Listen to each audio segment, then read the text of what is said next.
I can now.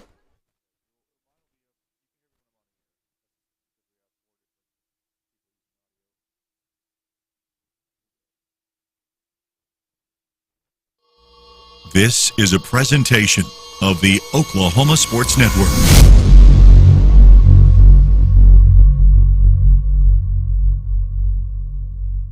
Any other use of this telecast, or any pictures, descriptions, or accounts of the game without the Oklahoma Sports Network's consent is prohibited. It may not be reproduced or retransmitted in any form, and the accounts and descriptions of this game may not be used without express written consent. Any other use of this telecast, or any pictures, descriptions, or accounts of the game without the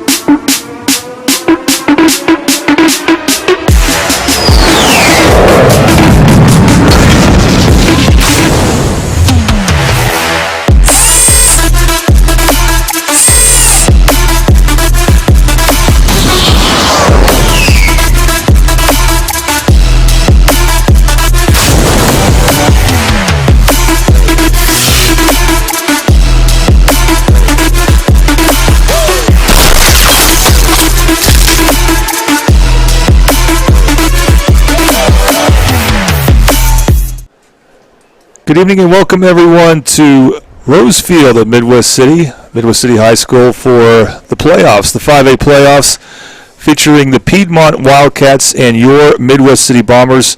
Hello everyone, I'm Jordan Ray, happy to be joined by Tom Carpenter and again special guest, rules expert and former ref Dwayne Doolittle. And Tom, I'll start with you. We're very fortunate to have you back. I appreciate that. I got a lot of kind words said to me, and even over the air they said good things about me, and I appreciate that. And it's different. When I was watching that in my hospital bed, I was like, okay, I really appreciate all that. Plus, it was great to get that perspective of the game on what we were producing out here. It was beautiful is the way I looked at it. All right, Dwayne, I was going to start with this question of a few I would ask you about, but it's the playoffs. How are playoff refs selected? So that process is one that the ratings come in from the coaches, and they rate no less than 10 crews. Also, it goes off of their test scores from the season for the playoff eligibility. Each official has to have worked at least 5 years with a certified rating to be selected to work in the playoffs. So it's an honor for this crew to be out here tonight. And as I look out over the referee card, several of the guys on the crew working tonight I have worked with in the trenches. All right, very good. Well, we had some technical difficulties, so we're going to bypass any coach's interview. But we do have an interview with a player, and a two-way player at that, who wasn't able to do a whole lot last week because he was a little under the weather, but he's feeling good now, and that's Darian Rogers. But first, some playoff promos your way. You are watching Midwest City Bomber playoff football on the Oklahoma Sports Network.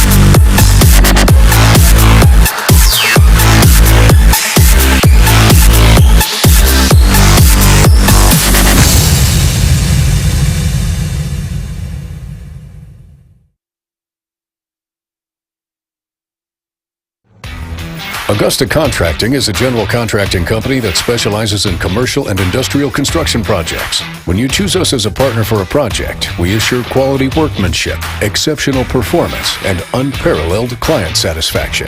At Augusta Contracting, safety is top priority. Our main focus is to send our team home to their families safe, happy, and healthy. Augusta Contracting, where your idea turns to reality and your project comes to life.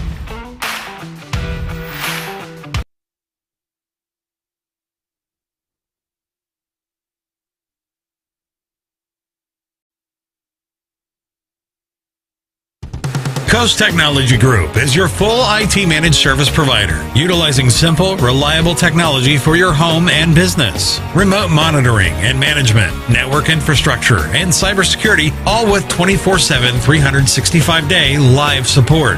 When you partner with CTG, you get the 150 years combined experience of our experts, helping your business grow while keeping your systems secure.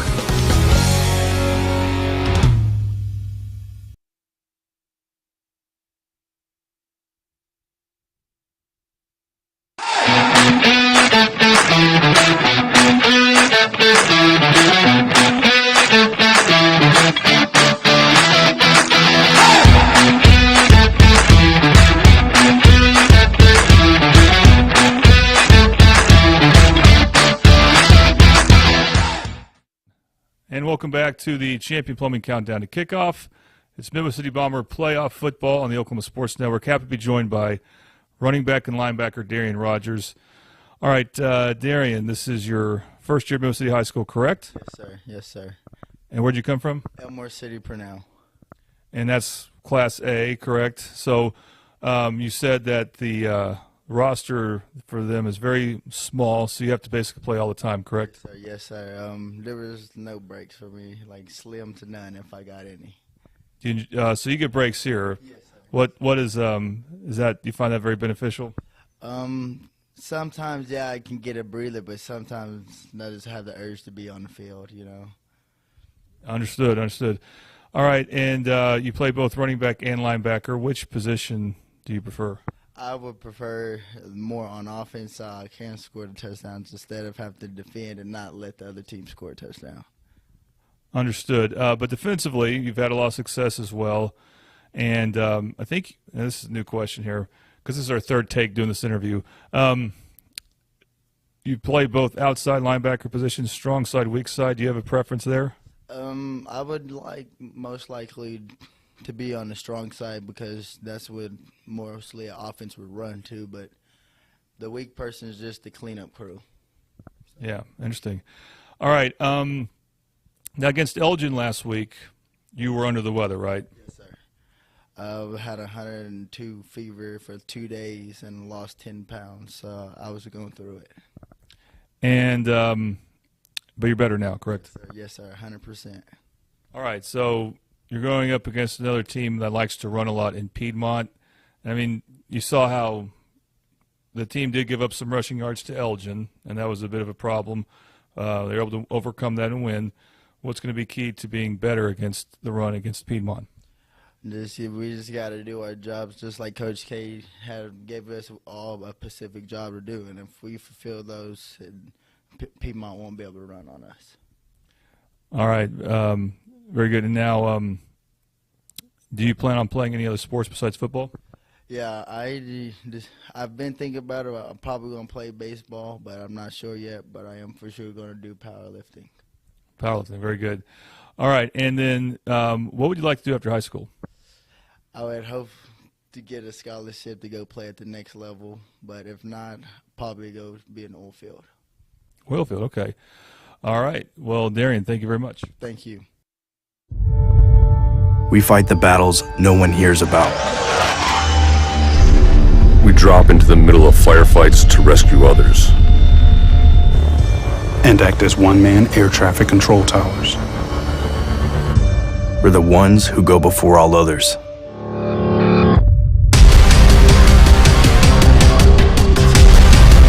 Join the fight.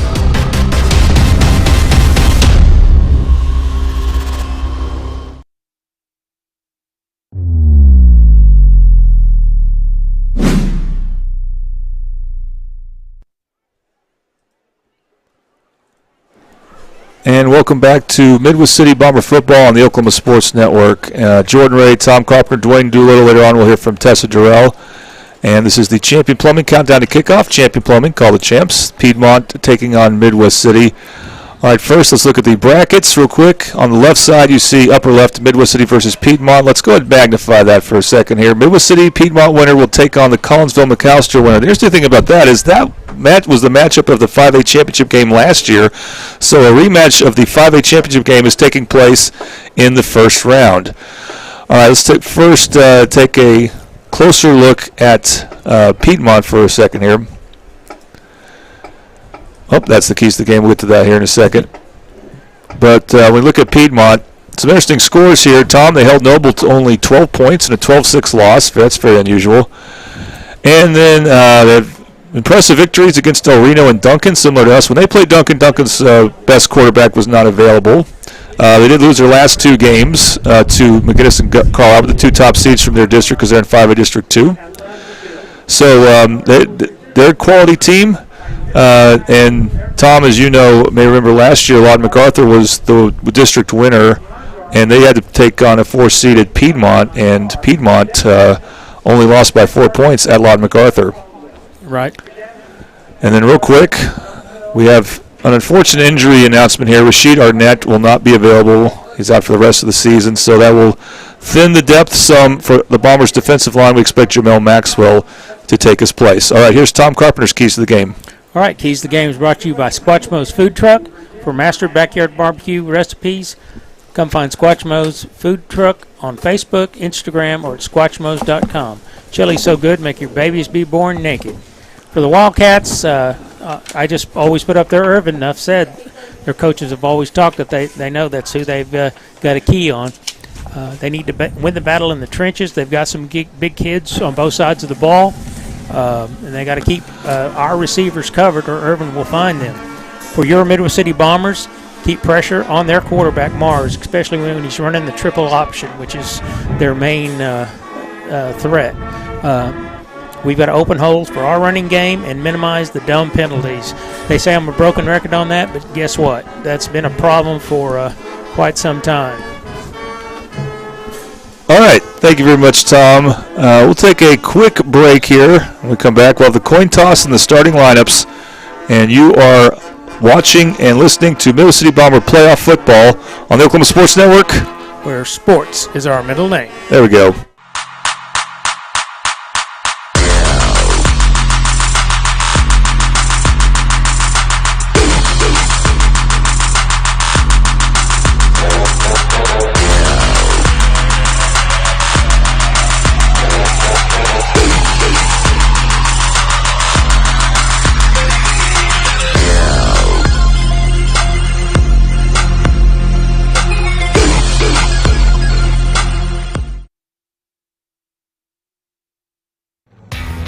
Augusta Contracting is a general contracting company that specializes in commercial and industrial construction projects. When you choose us as a partner for a project, we assure quality workmanship, exceptional performance, and unparalleled client satisfaction.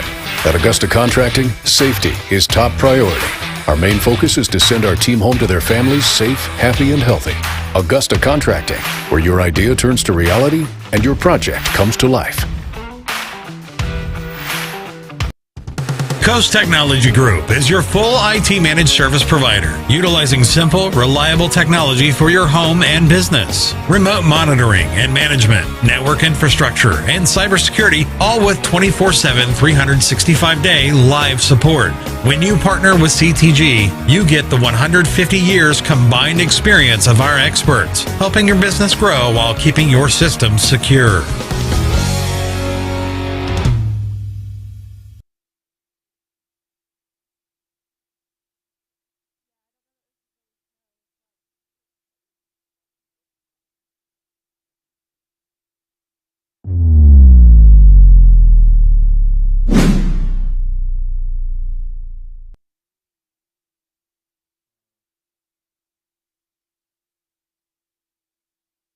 All right, welcome back to Midwest City Bomber football on the Oklahoma Sports Network. This is the Champions Plumbing Countdown to Kickoff. If you need any plumbing or heating, by the way, you don't think heating's a nice thing to have today?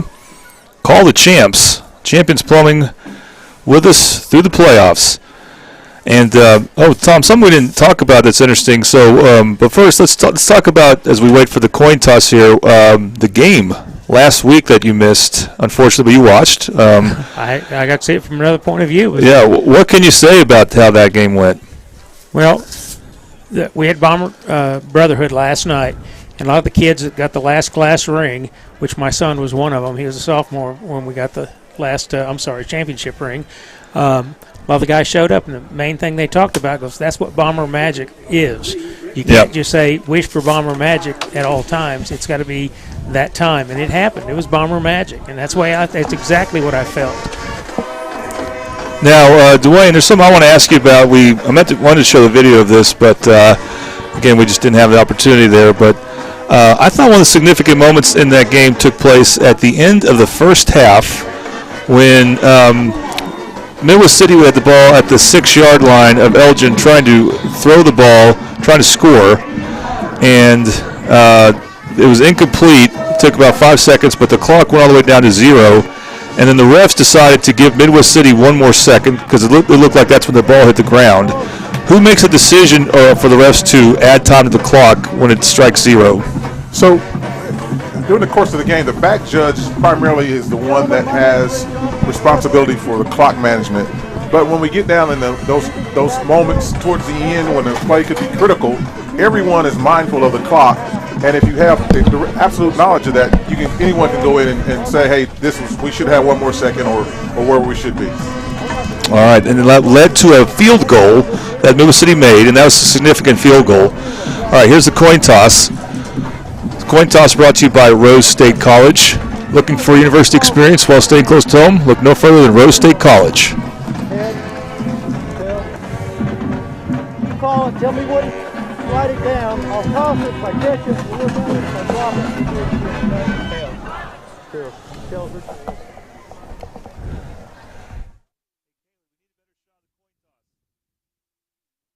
On the toss. Would like to receive.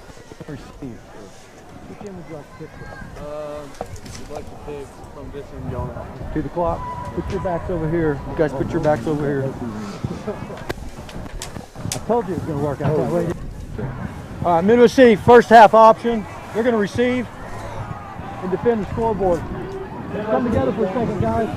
Hey, come in here, guys. All right, so Midwest City set to receive. I want to thank Rylan Long for getting that. And now here are the Midwest City starting lineups brought to you by Bomber Nutrition, located 7460 East Reno Avenue in Midwest City. Life is great at Bomber Nutrition.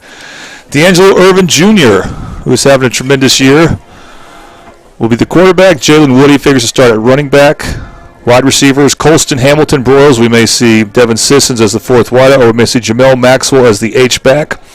The O-line figures to stay the same. Quintavion Carter, DeMonte Jones on the left side. Avon Curry the center. Right side, Humberto Ambrosio and Jacob Brunson. On the defensive side for Midwest City, Lamont Reynolds at the Viper defensive end position, DeMarion Jones, the nose guard. Jamel Maxwell figures to be in for Rashid Arnett, a defensive tackle, though Quintavion Carter will also play that position some. And Khalid Knight, the other defensive end. The linebackers, Kewan Landrum, Traylon Richardson, who had another tremendous game with a lot of tackles against Elgin. And Iden Johnson, Tollison, JT will be the strong side backer. Traylon Richardson, the middle linebacker. We'll see Darian Rogers, of course, play a lot of linebacker as well. Defensive backs, Santana Landon, one cornerback, Jalen Woody, player of the game last week. Free safety, Josiah Johnson, strong safety, Lassier LaViolet, as they call him, Lala, the cornerback. Cameron Doyle's kicking better and better, the kicker, of course. And then the coaches for Midwest City, Darrell Hall, coach of the year in Region 8. Tyler Kay, the defensive coordinator. Randon Lowe, the offensive coordinator, as well as coached by Midwest City, John Mitchell, Philip Ball, Timothy Thomas, Jay Vernon, Dominique Barnes-Karn, Butch Chauvinik, Robert Walker, Chauncey Dana, KJ Breckenridge, David Mustin, and the running backs coach, Devin Chafin. All right, the first quarter will be brought to you by Champion Plumbing, so we'll keep them up there. Don't settle for less, call the champs. And once Midwest City comes through the tunnel, we'll be close to kickoff time here. This is playoff football. This is do or die for both teams, obviously.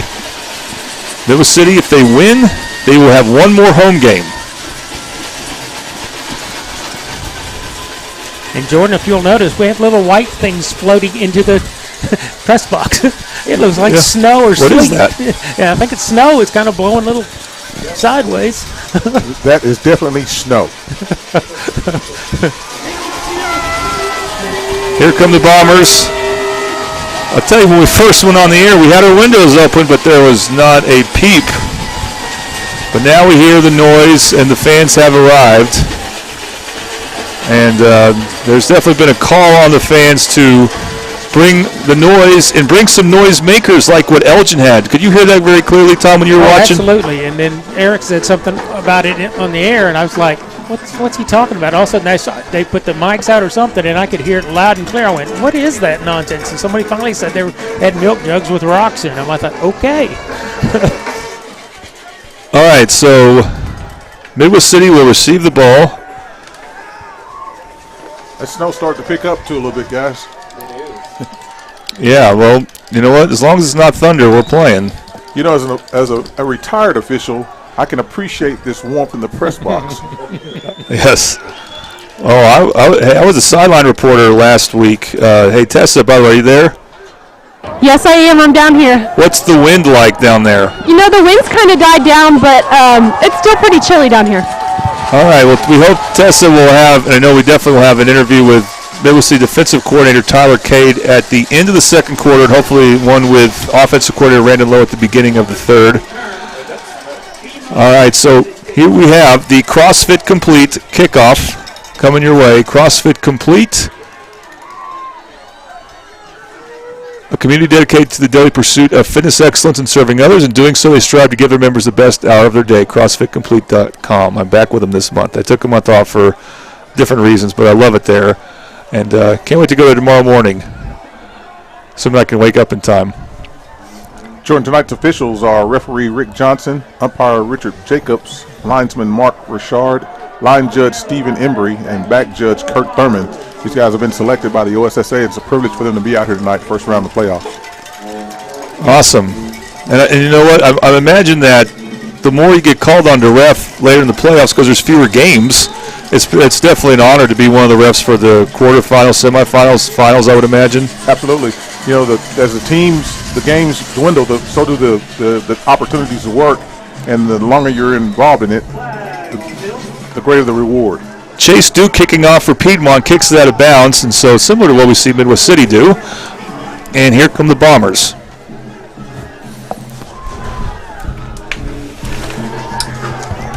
D'Angelo Irvin Jr., by the way, they are going to have an awards banquet for the Oklahoma Sports Network where they will have a Player of the Year and Coach of the Year, and he is definitely one of the nominees for Player of the Year. Kind of a no-duh there, Tom, right?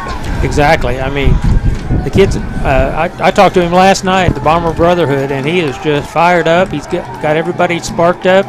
He knows what it means to be a leader, and he's going to take these guys all the way. He's wanting to go. Okay, he's got 4 wide and 1 in the backfield. Now he's going to change his play for this 1st and 10. And I know you missed it, but there's lots of time on the shot clock. Jalen Woody in the backfield with him. Trips to his left. Piedmont in standard 4-3 defense. Whoa, toss the last second to Woody, and Woody makes the first man miss before getting tackled by several Wildcats. That includes Brogan Hardy, one of their linebackers, and it'll be 2nd down for Midwest City. That looked like it was going to start out well, but the Wildcats covered that pretty good. Ref blows the whistle, wanting an official timeout. There's some issues with the clock going on right now. It's still running. Stop the clock. Okay, so it's just a clock issue. They're going to get sorted. Yeah, Tom, we'll be interested to see how Midwest City starts against Elgin. It was not a great start. They had to rely on a couple turnovers, or else Elgin may have gotten off to a bigger lead. Well, I can tell you, if you think about it, most of our games we start off pretty even, or maybe sometimes ahead, but usually it's pretty even, and they get to kind of feeling each other out and who does what and who can block who and who can get by who, and so far it's going to be pretty much the same here. All right, so Irvin's got, as we're still waiting here, Broyles and Sissons to his right, motioning for 5-5 there, it looks like, Dwayne. Yeah, that's what he's got. 11:55 on the clock on what they're waiting on. Yeah. 45, 11:45. I didn't know if he's ordering something at McDonald's or what was going on right there. Sometimes they got to get it right. As long as the clock operator knows. All right, here we go, 2nd down. Irvin looking right, passing, now starts to roll, and then he's sacked. Well, he stayed in the pocket for longer than usual. There's a flag on the play. I think Ryder Jones got the sack. We'll see what the call is. Where's the official? Depends on where the was there no a flag? No flag. It's going to be 3rd and long. Well, I'm just surprised Irvin stayed in the pocket as long as he did. That was a big-time sack that lost about 8 yards on the play. They got 8 guys back, 3 guys rushing. So Irvin will take off. He's got some running room. Still got a ways to go to get the first down. And he will be just a little short. It's going to set up 4th and 2.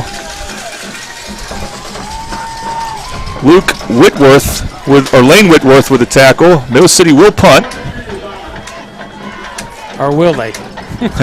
Let's see if they don't get them drawn off sides. That would be interesting, Tom. Well, yeah, and also, I mean, they do have Irvin punting, but he has not attempted to fake yet this season. This would be an interesting time to do it because it is 4th and only 2. And they're at their 43, so. But they will punt. Nope, does punt. It's a good bounce. Took a really good Middle City bounce. It's fielded by Piedmont and well covered by Midwest City, so the Wildcats will take over at their 25-yard line. You know, that's the beauty of playoff football. You can throw the records out the door because everybody knows it's win or go home. That's right. Yeah. Joshua Mars, the quarterback for Piedmont. They also run a flex bone offense. I say also. We heard of that offense against Altus earlier this season. Midwest City did give up some big running plays against Elgin. We'll see what their running defense can do here. Well, I know they got to stop Mars. If they can stop him when he gets that option going, they're going to be in pretty good shape.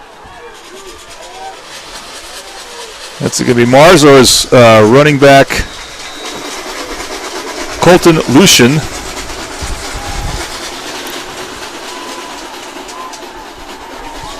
And it's Cannon Wood. Number 10, yeah. Jalen Woody got the tackle. Yeah, Cannon Wood, the fullback. Gave him about 6 or 7 on the play. That's what Piedmont wants on 1st and 10.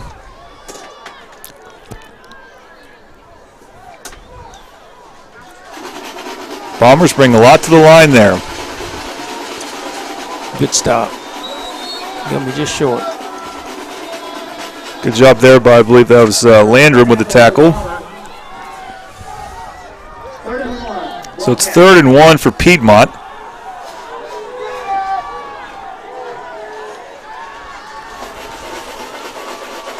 Look how many the Bombers have at the line there. Tom, 6. They're daring Piedmont to pass.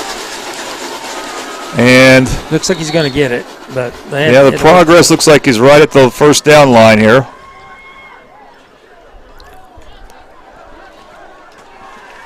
Yep, they'll move the chains. So 1st and 10 for Piedmont.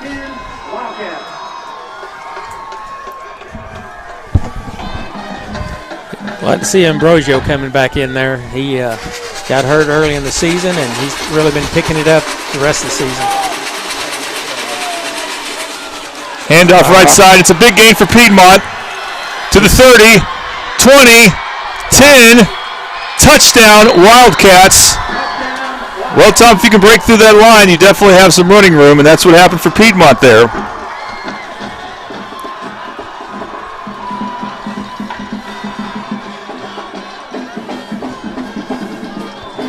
So Piedmont will take a 6-0 lead. And once Cannon Wood got past the linebacker level, there was nobody there. He had reservations for 6 in the end zone. Cannon Wood is listed as a fullback, does not run like one.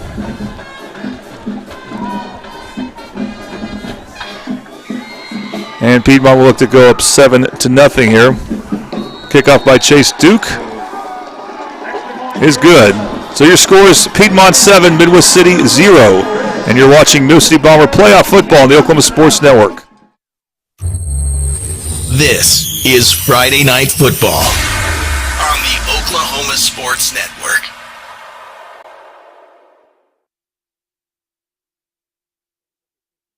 We come from different backgrounds, with diverse interests and unique learning styles. Finding classes that fit your individual needs isn't a challenge at Cameron University. A small campus and dedicated faculty ensures there's always someone close by to guide you on your journey. Your success is our success. Your education is our mission. At Cameron University, you're not a number, you're part of the family.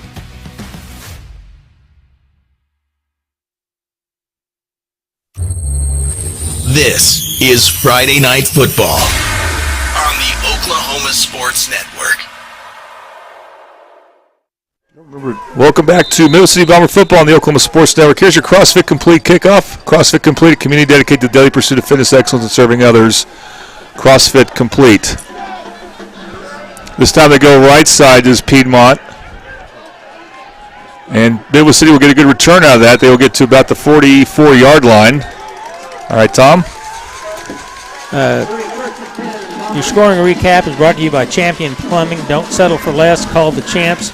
I had a 4-play, 75-yard drive capped off by a Cannonwood 64-yard blast up the middle, which is not a good way for the Bombers to start, but maybe it'll warm them up and slap them in the face, say, let's get this going, because they can't allow that. It's got to stop. So Midwest City will take over with good field position at their own 44. La Sierra LaViolette is the running back. Usually plays that second series. And he gets the handoff right up the gut. Dives past midfield. I think he tripped up on one of our linemen, or he'd have gone for a lot more than that. Gain of 6. Bombers no huddling here. Twins to the right for Irvin. Handoff again, LaViolette. And LaViolette, because you get the first down, and he is bringing that Piedmont pile with him inside the 40 of Piedmont. Right at the 40, I should say, so that's good for a Midwest City first down. That was a good blast in there, and after he's getting more yards after carry, better than anybody I've seen this year. Broken Hardy the tackle. Right side, it's LaViolette again. LaViolette breaks free to the secondary, gets inside the 30. Bombers looking much better this offensive possession. Lane Whitworth with another tackle for Piedmont. Like I said, I think that was a wake-up, and they need to get going. Back to the Violet, and that's the best job Piedmont's done on him this drive. Limits his yardage there. Tyson Benford with a tackle. It is really snowing. Wow, it is snowing in a high school football game. It's the wildest thing down here, let me tell you. We'll see if Bombers choose to throw down the field with that, but they don't need to right now. Darian Rogers with the handoff. Nice hole. Rogers breaks free. Gets to the secondary of Piedmont. Should be a first down, and this is going to be a Buffalo Wild Wings red zone. Buffalo Wild Wings, we ate there today. Good. That's right. Every day's game day at Buffalo Wild Wings, located at 5500 Tinker Diagonal in Del City. A run again. This time it went sideways, and they're going to lose yards, it appears, on first down. No gain, they'll call it. Looked like Cannon Wood was one of the Piedmont players there. Second down. Rogers, the man in the backfield with DJ. Handoff Rogers. Nice. Rogers gets inside the 10. Let's credit DeMonta Jones with that block. He pulled back around and did a little stunt in there, offensive stunt, and got a great block. Nice hole. 3rd and 6. So it'll be interesting to see how close Midwest City has to get if they get stopped. Traylon Richardson will come into the game at tight end. They got to get about the 2.5 yard line. I'm sure they'll go for it. They're going to have to. Well, they can make a field goal from about this area, but there's no snow involved then. We'll see what happens. The Violet in, and they're going to blow the play dead. Maybe a timeout. I didn't see a flag. Offsides against Piedmont. Now, Dwayne, is that half the distance for their spot? So we're outside of the 10. That'll be a full distance penalty. That'll be a 5-yarder. Okay, that's significant because that's going to make it 3rd and short. No need to even think about throwing here with the way Midwest City's been running the ball for the most part. So it makes it go from 3rd and 7 to 3rd and 2. And now the snow's coming in the press box.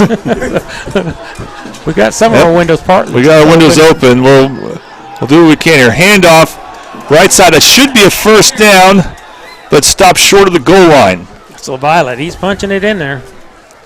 Brogan Hardy stopped the touchdown for now for Piedmont. But Midwest City, a player just fell down. That player down on the field. Well, and they're not aware of it. Now they are. They're about to run a play. Well, he was trying to come off the field and just had to. Hey, George, get down there. Do you guys remember about 72 hours ago when we were wearing short sleeve shirts? I do remember that. But welcome to Oklahoma. All right, we're going to take a quick injury timeout break, and you are watching Middle City Bomber football on the Oklahoma Sports Network. This is Friday Night Football on the Oklahoma Sports Network. Sidelined by surgery, illness, injury? Valor Physical Therapy can help. At Valor PT, our skilled therapists create a rehabilitation program individualized for you, with education and encouragement each step of the way. Whether it's sports or the activities of life, let Valor get you back in the game. Start now at 405-265-6449. No referral needed. Mention Oklahoma Sports Network and get a free t-shirt at your first appointment. Welcome back to Middle City Bomber football. First and goal. And it will be a touchdown, Midwest City. Rogers. Darian Rogers with a touchdown at 7-6. Oh my goodness, it is pouring snow. I mean, these are leaf size. It's huge snow right now. It's like huge chunks of snow. It almost looks like confetti. Tessa, we waited this extra point. I wonder if the snow will camouflage Piedmont's jersey somewhat. You know, I'm struggling to see from the sideline right now, so it'll be interesting to see how that how that plays out from Midwest City here. That may not help them tackling Piedmont, but we'll see. The extra point by Doyle. And it's good. So the conditions did not bother the kicker there, and we are tied at 7. The Snow Bowl for Midwest City. You are watching Middle City Bomber playoff football on the Oklahoma Sports Network.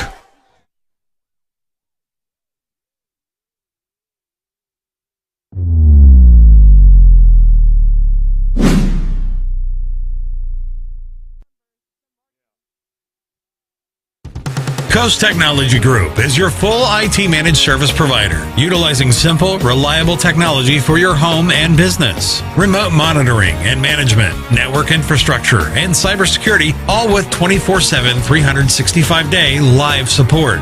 When you partner with CTG, you get the 150 years combined experience of our experts, helping your business grow while keeping your systems secure.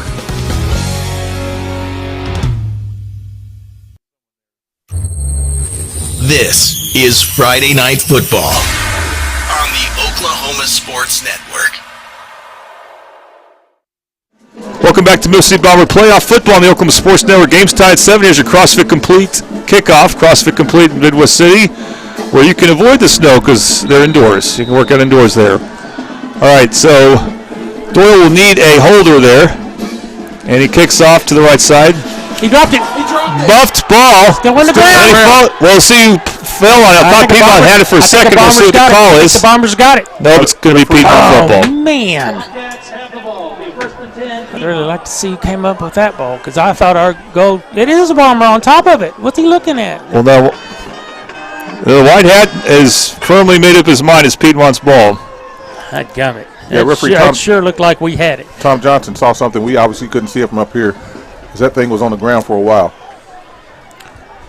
All right, so Piedmont scored on 4 plays with a big play. It was about a 70-yard run from Cannon Wood. So here's Josh Mars getting deep as he takes a snap. He's going to keep it. And he breaks free. What? Come on, guys. This time Middle City can catch up to him, but not before he gets a big play there. As for Midwest City, number 24 made the play. That's Aiden Brown. But a big play for Piedmont again. Yeah, they will on this turf. They're going to be slipping on this turf. They got to watch what they're doing down there. Yeah, pursuit angles become major importance now.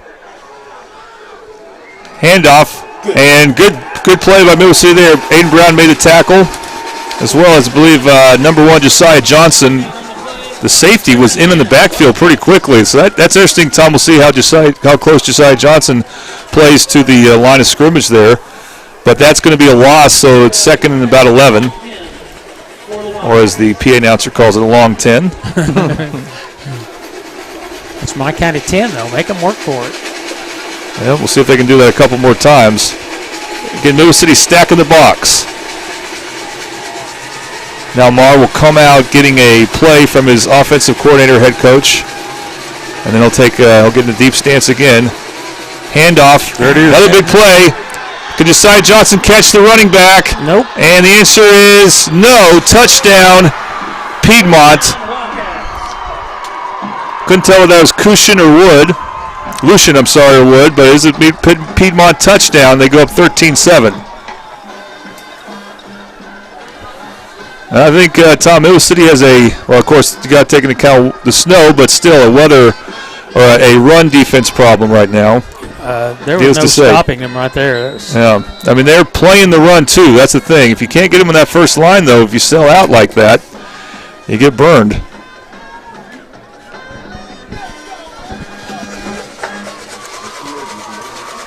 Chase Duke to kick for the Wildcats. The offsides on Midwest City there because the wideout jumped. So will Piedmont have the option to take that on the kickoff? No, or do they have to? They'll take it here. They have to take it here, okay. I think for Piedmont, well.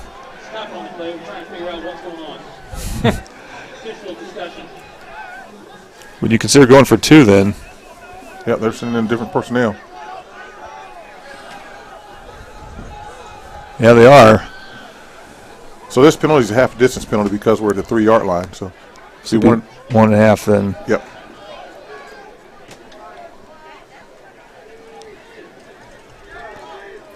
Call is offsides against the Bombers. Well, you really shouldn't be committing offsides on an extra point attempt.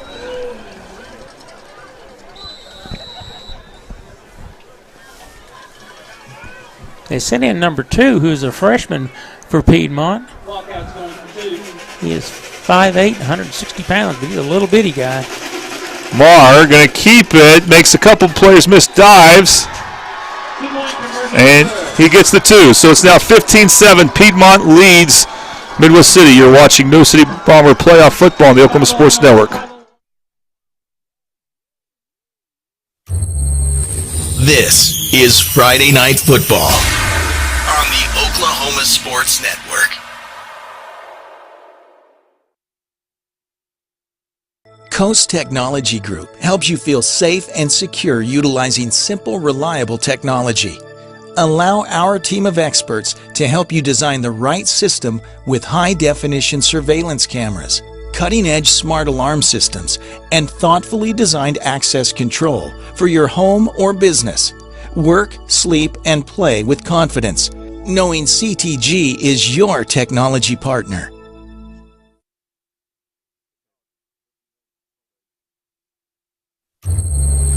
This is Friday Night Football on the Oklahoma Sports Network.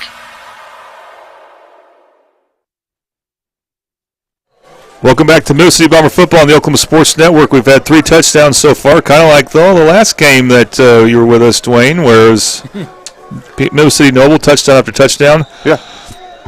Difference here is a lot more running. Yeah, there's contrasting styles here. Yeah. Midwest City's grinding it out where Piedmont's striking big plays. Really? But either way, they're running the ball. Short kick. They're going to try to reverse it to the middle. Still on his feet here. Yep. Nice run. Nice return. More good field position for Middle City as they're going to get the balls at their 42-yard line. Pretty close. Pretty close. That's good eyesight. I was just going to say he's close to the M. Yeah, you got to get used to where that M is. Yeah. That was your CrossFit complete kickoff. Rogers with the return. He was a big part of that drive for Midwest City. Jalen Woody in the backfield. Lassier Levati got hurt in the last drive, so we'll see if he can come back. But it's Woody's turn in the rotation either way. He has one H-back. Twins to the right for Irvin. And here's Woody, right side. He's able to get to the edge. Nice spin move. Good read, and he gets a first down. He's close. About 9. That's a good read by Mika Rocco with a tackle. Quarterback held that in, made that end commit. I don't know what. It's not quite 10. He is a few inches short of the first down. Jamel Maxwell, the H-back.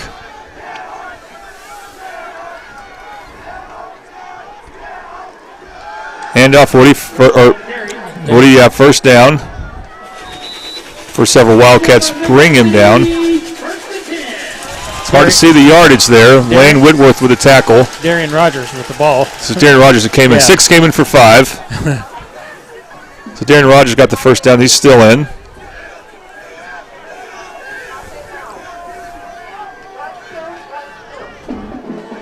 Rogers, left side now. Rogers is the secondary. And he will get a couple yards short of the first down there. Really hard right now to see what yards they're on here, but they are in Piedmont territory. Ambrosio really led that. Good job. Like to brag on my lineman. At a 38-yard line there. 2nd and 3 at the 38. Irvin keeps it now. He'll take off, but he runs right into a Piedmont player. Very unusual to see that, and it's going to set up a third down. Jesse Knapp was that player, one of the defensive tackles. Well, this is definitely 4-down territory. We can't afford to get behind. Yeah, third down and less than 1, though. Yeah, definitely. You think they go for it if they don't get it here, but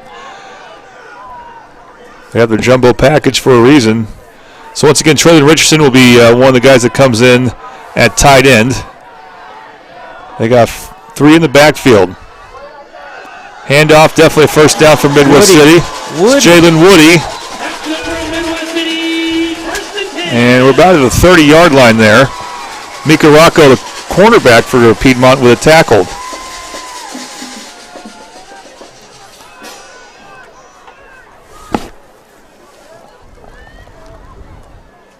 Irvin on first down. It's Woody left side. And Woody will cut back inside. Getting him close to the 25-yard line. Tyson Benford with a tackle. Number 71, Jesse Knapp, being on that stop also. 2nd and about 5.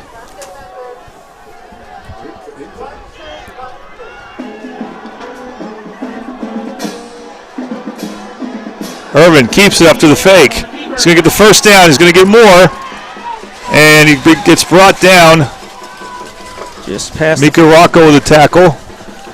Should be, we'll say it's close enough to the red zone to say this is a Buffalo Wild Wings red zone opportunity. Buffalo Wild Wings for every day is game day, located at 5500 Tinker Diagonal in Dale City.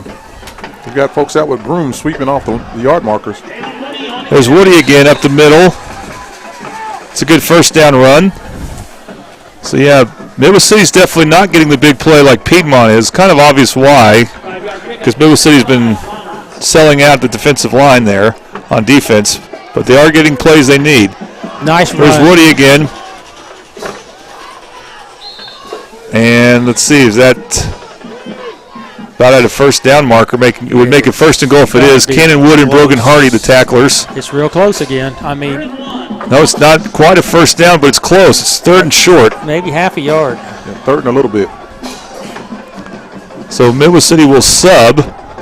And that jumbo package again. That jumbo package, yep. I like it. Handoff should be a first down. He's going to be close. And umpire signal he's down before they got into the end zone. Yeah. That's a 1st and goal, though. 1st and goal. So we have plenty of chances here. Clock getting down to about 2 minutes to go in the first quarter. Very competitive game. On 1st and goal. And it looks like, let's see what the call is. It looks like they're short. He's going to be close. Woody again. Yeah, well, 1st and goal, they're content to just run right at the Wildcats. Brogan Hardy, Cannon Wood, the tacklers. At some point, you might wonder if they try to go outside here. That's what I was thinking. 2nd down, and what's the call there? Touchdown. Both running. Touchdown, Midwest City, you believe. Yep. That'll make the score 15-13. All right, here's your Triple Elite replay. Triple Elite Fund, world-class designs and hot new styles at Triple Elite. Tom, do you go for 2 here, or do you even? Yeah, we're going for 2. There's no doubt about it. You can't get behind, and if we make the extra point, we're still going to be 1 point behind. If we don't make this try, then we're 2 points behind. Still going to be a field goal difference. So might as well do what we can do here. All right, and they'll bring in their jumbo package at the 3. Irvin tried to draw him off sides, it looks like. Should run left. He's got a lot of space. He runs the left side, up the middle, untouched. Game is tied at 15. So, Jordan, what were you saying about running around the outside? When it's needed. If it ain't broke, don't fix it. Yeah, well, I only said it because the first and goal play didn't work, but after that, they were fine. All right, you're watching Midwest City Bomber playoff football on the Oklahoma Sports Network. This is Friday Night Football on the Oklahoma Sports Network. Coast Technology Group is your full IT managed service provider, utilizing simple, reliable technology for your home and business. Remote monitoring and management, network infrastructure, and cybersecurity, all with 24/7, 365-day live support. When you partner with CTG, you get the 150 years combined experience of our experts, helping your business grow while keeping your systems secure.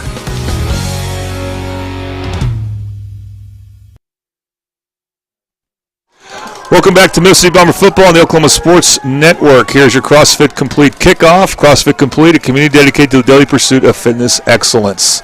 Oh, and by the way, happy Veterans Day, everyone. We hope to have a Veterans Day tribute. We will have a Veterans Day tribute at halftime. I'm going to see if the band comes out at halftime. Well, they practiced, but I'm going to bet against it. They practiced pregame. They did a pretty good job. Sounded really good. National anthem, everything was good. That's true. They were out for that, but then that was before it started snowing. Here's Cameron Doyle's kickoff. High end over end kick, right side. This time it's fielded cleanly by Piedmont. And they'll get a good return out of it. How good? They'll be tackled at, and this will be close to midfield, 45-yard line. And that's where they will take over. Tom?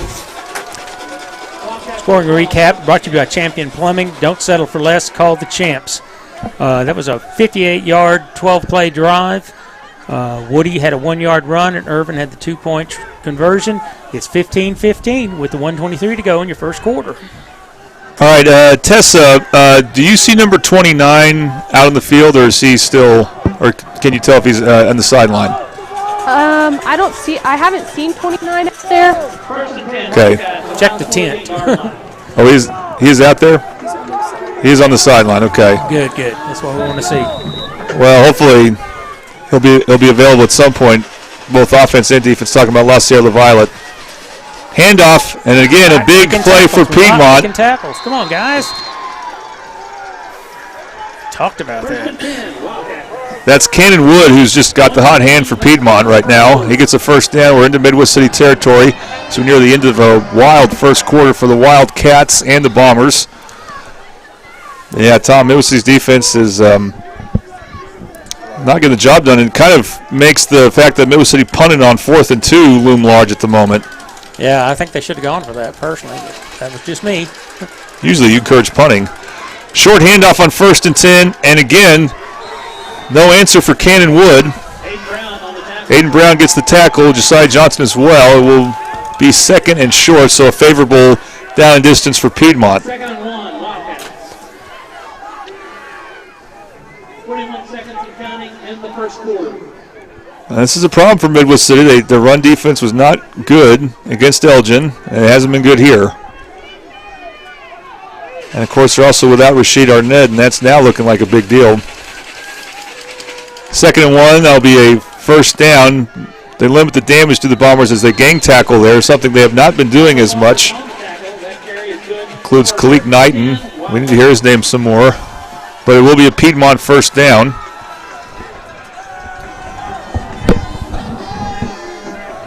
Now under a minute to go in the first quarter. Actually under 10 seconds now. They're going to let it expire. Yep. It's been a fast-paced first quarter, I should say. 30 points scored. Yep. That's a lot. All right, your score after 1. Piedmont 15, Midwest City 15. Piedmont is driving. Will Midwest City's defense be able to step up here? You are watching Midwest City Bomber playoff football on the Oklahoma Sports Network.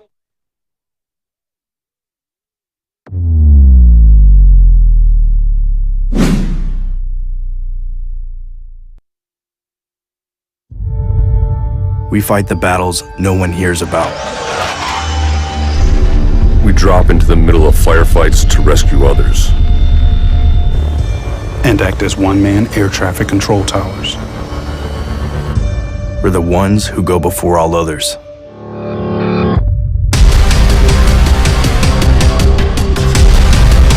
Join the fight.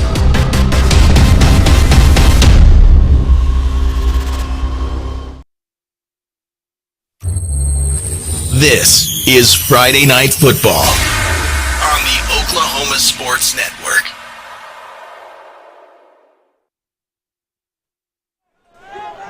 Welcome back to Mill City Bomber Football on the Oklahoma Sports Network. This second quarter brought to you by Tooney Buys Houses. Tooney Buys Houses is local family-owned real estate investment company.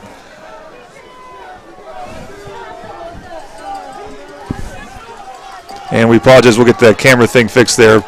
But what we can describe for you, by the way, for Tooney Buys Houses, call them at 405-353-9682 for your home renovation needs. First and 10 for Piedmont. Nice. Ran into his own guy. And that time they obviously limited the damage, but Piedmont's got the ball. They were closer to the end zone than I thought. That's in the 20. They're in the red zone right now. It'll be second down for the Wildcats. Not quite. They're just short. That's a 20-yard line right in front of them. So they're about there, yeah. Yep, almost. We need a turnover. We need to drop the ball somewhere. Run it this time, and they get to the right side. Nice stop. That's the first time Piedmont's really trying to go outside there. That's more of Mill City's advantage on defense. Landon and Woody.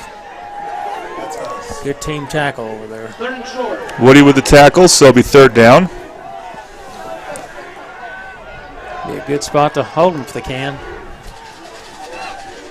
That's just definitely four-down territory for Piedmont. Mars takes a snap. Handoff left side. We'll see where they mark it. Referee and it's going to be a first down. Referee Tom Johnson's giving the first down signal. Aiden Brown got the tackle for Midwest City.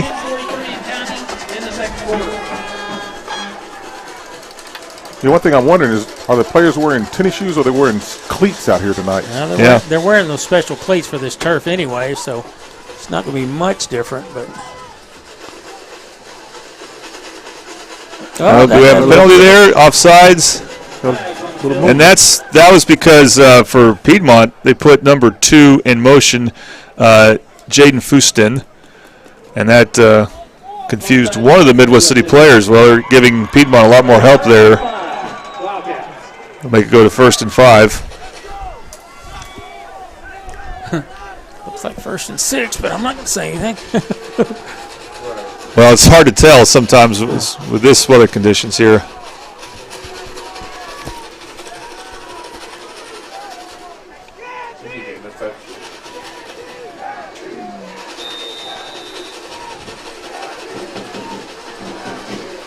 All right, Mars puts a man in motion. Tosses it, but then the whistle blows. They're going to blow the play dead. I believe they're going to get that 5 yards back. I think he moved, yeah. So in that play before that on the offside of the defense, I'm wondering if that player going in motion is triggering the defense to jump, and I think they may have said something about that. I think it did on that play, but I think this play is when he... Yeah, the offsides took place when Jaden Fustin went in motion. They didn't see the false start though on Piedmont, so, but yeah, they basically cancel each other out, so we're back to 1st and 10. Maybe turned up field before the ball was snapped. Guy in motion, so who knows. Mars, handoff Wood. Oh, they got him. Boy, the Bombers were ready to bring the heat on that one. They had each guy had a leg. Looked like they was trying to pull a wishbone. Aiden Brown got him. Second down. 3-yard pickup on the play. 2 or 3 yard pickup. 2nd and 7. Wildcats.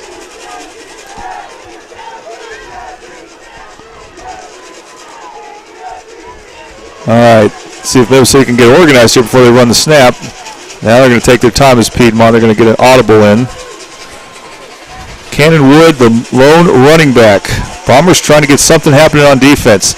It's Wood up the middle again. Gets about 2 or 3 more. You have to do probably a little bit better because you're definitely in 4-down territory, and this is going to be 3rd down, and now we're looking at 3rd and about 3. Long 3 at that. Yeah. But they'll call it 3rd and 4, but still, you got to try to get someone close to the backfield, close to the line of scrimmage to bring him down.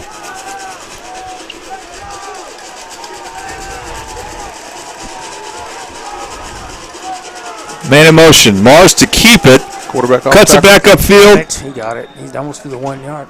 And he got a 1st down, I believe, but not a touchdown.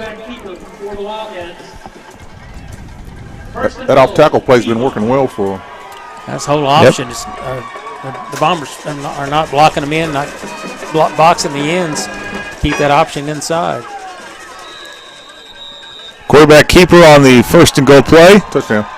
And it's a Piedmont touchdown. Touchdown, Wildcats. Making the score 21-15.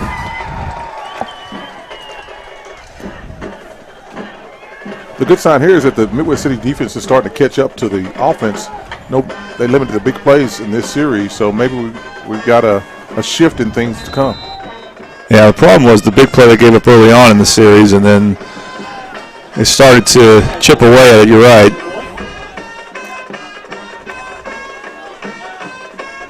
And they will attempt an extra point here. Mars, the quarterback, is also the holder.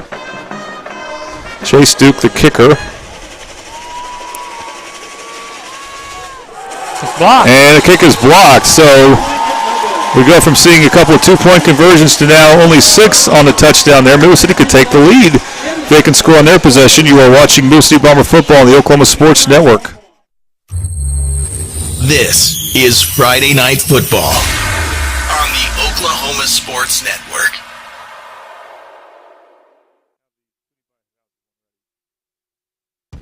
Coast Technology Group is your full IT managed service provider, utilizing simple, reliable technology for your home and business. Remote monitoring and management, network infrastructure, and cybersecurity, all with 24/7, 365-day live support. When you partner with CTG, you get the 150 years combined experience of our experts, helping your business grow while keeping your systems secure.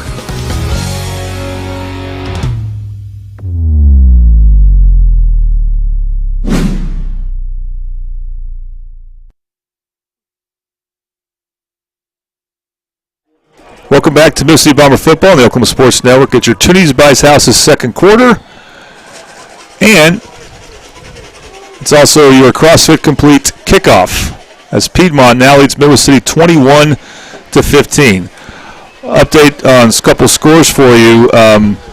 Del City in a tough battle with Bishop Kelly. That game's tied at 7. Not in a tough battle right now is Carl Albert. They are annihilating Lawton MacArthur in the first quarter, 27-0. Short kick. Again, Middle will try to reverse it, take it to the middle. Good return. He's all right. Yeah, ball security. Go down. And then get a little bit past the 30, it looked like. All right, Tom. Scoring recaps brought to you by Champion Plumbing. Don't settle for less. Call the champs. That was a 9-play, 55-yard drive, capped off by a Mars QB sneak. The extra point kick was blocked by Khalid Knighton, so it's now the Wildcats 21, Bombers 15, with 8:24 to go in the second. Well, the ref just advanced the ball a yard. No complaints either. He's going to take it back now. Yeah, I'm confused. Oh, was there a penalty? Yeah, I'm not sure why the chain is moving. Where's the white hat? He's going to give us a penalty sign or just, holding. Okay, yeah, there was a holding call on the Bombers, so that's going to hurt them from a field position standpoint. May not matter if they can keep running the ball the way they have been. I guess the hold was on the kick return? That's all I can figure. A little late calling it. Can't decide where they're going to put it. Oh, he's going to get out of the way before you. He said, I got you. All right, so here's DJ. in the gun, and then an offsides on the H-back there. I think that's Jamel Maxwell. He definitely moved. So it'll be 1st and 15.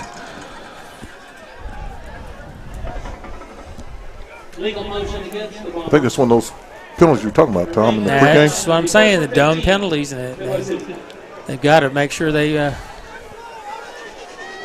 cure those, or it's going to be wrestling and basketball season for some of these guys. Well, maybe swimming for one. Oh, there you go. Handoff, and that was well defended by Piedmont, so it's going to be a 2nd and long. I believe they said it was at it's good to see LaViolet back. LaViolet back, yeah. They need better runs now. 2nd down, still LaViolet in the backfield with Maxwell, the lead blocker. Irvin to keep it. Irvin looks to get outside. It's the wrong way. And he will be tackled short of the original line of scrimmage. There was a flag, you said? Yep. It's usually in the area of holding on offense. He cut the wrong way. No, is this against Piedmont? The call. I didn't see what he called. He's calling him awful quick, Dwayne. I think he was indicating, well, they were trying to get the clock stopped there. Oh, okay.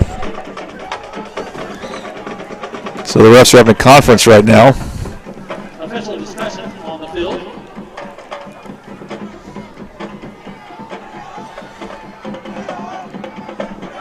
This is a veteran crew, and their mindset coming in is to let the players play and stay out of the way. It's on Midwest City because they're looking to see if Piedmont coaches want to decline it or not. They will.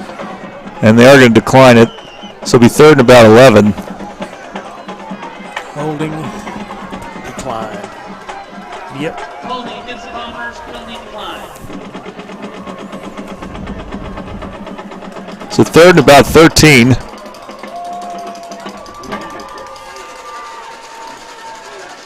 Third and long, Bombers.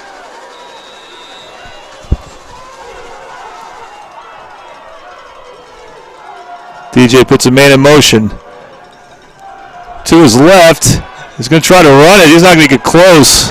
They don't want to throw the ball right now, but then when they do that, that just kills them because they can't stop Piedmont right now. They're going to have to punt. That lateral running is not something that's faring well for Midwest City right now. We got to get the ball going east and west. Ready for the return. And to say from down here, I'm seeing y'all were talking about their cleats earlier. Now that the snow has started to come down and it's sticking, their cleats are getting clogged with snow. So I think it's going to make it harder for them to run very fast and keep their footing throughout the rest of this game. All right, thanks, Tessa. It's going to mean Middle City's defense is going to have to toughen up here. It's going to be a big defensive possession for him. Nice punt. DJ's punt. He can't even see it. Takes a Midwest, well, it's about to take a Midwest City bounce. Now it goes Piedmont's way, so they field it, but it's going to be in Midwest Piedmont territory. They got good field position here. But considering where they punted from, that was a pretty good punt, yeah, like you said, by D'Angelo Irvin Jr. So the back's against the wall a little bit for Midwest City. We're in the 2nd quarter, and Piedmont has scored every time they've had the ball. Midwest City has been stopped twice. Piedmont gets the ball to start the 3rd quarter. Long way to go before we get there with 6:55 remaining. Also in 5A, Coweta up big against Claremore. Another home team struggling is Collinsville. McAllister leads there 12-0. Winner of that game plays the winner of this game. So McAllister-Collinsville is one to pay attention to for Midwest City if you can, again, win this game. But right now they got some work to do. Mars, handoff. Another big hole for Piedmont. This could be another touchdown. It will be. Another long touchdown for the Wildcats. They go up 27-15. That 6-down lineman on defense didn't work. Once you get past those 6, I don't know where the other players are, but they're not tackling the Piedmont player, that's for sure. They got 6-down linemen and 4 backers and 1 wideout, and it's 5 yards past the defense. It's wide open. Katie bar the door.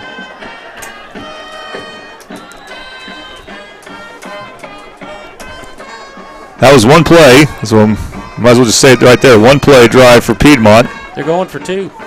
And they want to get that 2 points back. They had their extra point blocked.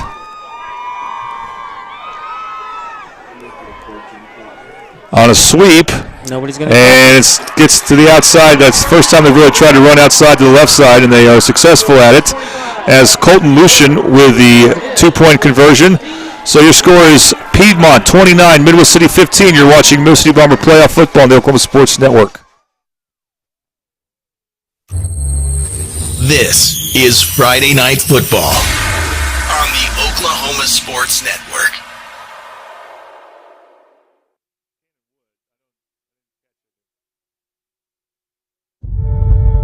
We fight the battles no one hears about. We drop into the middle of firefights to rescue others. And act as one-man air traffic control towers. We're the ones who go before all others.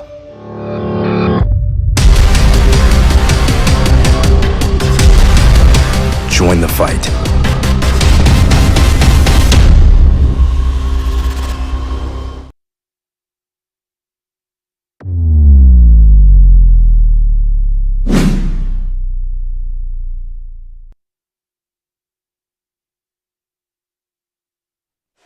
Welcome back to Middle City Bomber football on the Oklahoma Sports Network. Here's your CrossFit Complete kickoff. CrossFit Complete, community dedicated to the daily pursuit of fitness and excellence. So far, Piedmont has been excellent. They've had just big run play after big run play, as Midwest City's defense has been gashed. We've yet to see a pass play on either side. Yep. Fielded by Midwest City right side, and gets to somewhere between the 25 and 30, I think. First and 10 for Midwest City. So Piedmont's kickoffs have been better. Midwest City did attempt to pass in their first possession. They got sacked, though. So they didn't actually attempt to pass, but it looked like a designed pass play. Yeah, but since then, that's it. Irvin scrambled around and 8-yard sack, I believe that. Yeah, and so he was big time throwing the ball that last drive against Elgin. And it was cold there, a little windy, but not like this. Handoff right side. LaViolet. And then met by the linebacker is LaViolet. It's going to gain him about 2. He got popped pretty hard. Big hit on the play. Number 10. Yeah, number 10 is usually Piedmont's player of the game. Cannon Wood. Cannon Wood, he's been tremendous. Going both sides of the ball. Yeah. That snow's not bothering him. Nope, he's got to be loving it.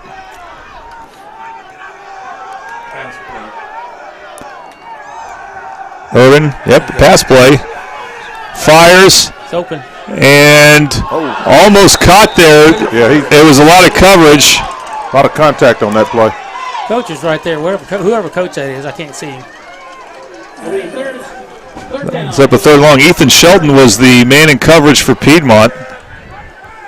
Yeah, coach right there watching it, and that sure looked like he bumped him pretty good. A lot of contact on that. Well, it's an overused phrase in calling football games, but I'll apply it here. Big third down. Bombers cannot let them score again after this short drive. They got to keep this drive alive right here.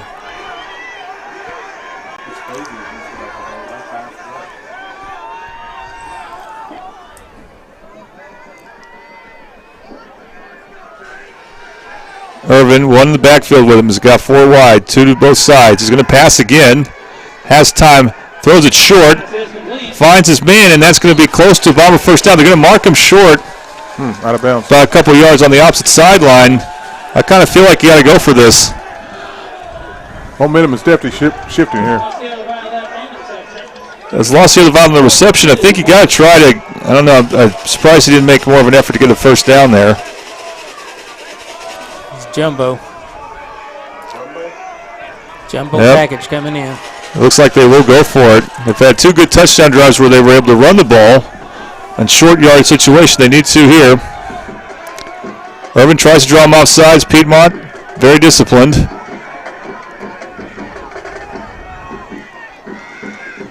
Handoff.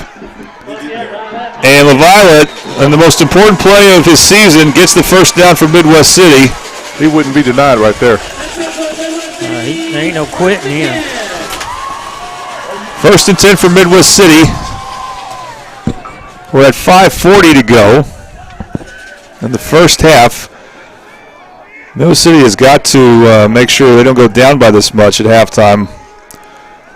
Irvin, handoff, LaViolette again. So Piedmont's defense has been a little more stiff these last two drives. 2-yard pickup for LaViolette. 5:22 counting in the second quarter. They're going to continue with a jumbo package. Irvin keeps it, but he's going to get only about half a yard there. And we got another 3rd and long coming up. You might see that play again. Number 29 just went over and told the coach or something. 3rd and 7. LaViolette. There was nobody on this side of the field. Yeah, we'll see if they can. And nobody's coming out in guard number 14. William Broyles, who caught the winning touchdown, and mistake that one. Official timeout. They're changing footballs. We talked about this a couple weeks ago. Absolutely. In the rain game. Little frosty. It's a little different here tonight. But the same situation in that you got to deal with wet footballs. As the snowflakes are starting to diminish. So it's 3rd and about 6 or 7 here. Go to Broyles. Oh, no, he's going to run this way. Irvin, handoff LaViolette. Can he turn the corner? He can. Ooh. And there's a helmet to helmet. Nasty hit. Yeah. I say nasty hit, I mean that legally. I didn't know if that was a helmet to helmet, but it was definitely a big hit for Piedmont, but it's a first down for Midwest City. Kennon Wood laid the wood right then. Yes, he did. That kid is all over the place for the Wildcats. If we go back to the play before that, LaViolette came over to the coaches and said, there's nobody over here, and they brought it to that side and were very successful. That's how it's going to have to work tonight. See if they can keep mixing it up effectively. Now here's Darren Rogers up the middle. Rogers makes his first would-be tackler, and then he just keeps going and going and going. That's what we like to see from Darren Rogers. And we are firmly in Piedmont territory. It's going to be a first down run. Much of that yardage, Tom, he had a Piedmont player draped around him, and it didn't matter. The yards after catch about doubled what the actual run was, so yeah, impressive for Darren. Looks like that Energizer bunny going. Irvin's got an H-back and Rogers. He hands it off to Rogers. That hole closed up, though, and Rogers gains about 2. Yeah, he had to tiptoe through that one.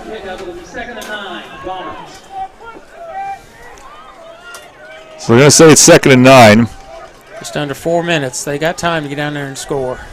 That's what we've got to do. We've got to get on the board. Yeah.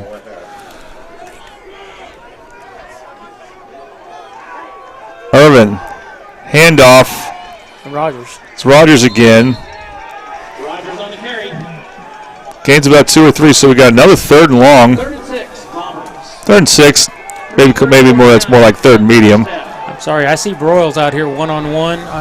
Yeah. I would go ahead and loft it over there, and we can go for it on 4th down too. We have to. I'm looking for quarterback come this way. 3rd down for Irvin.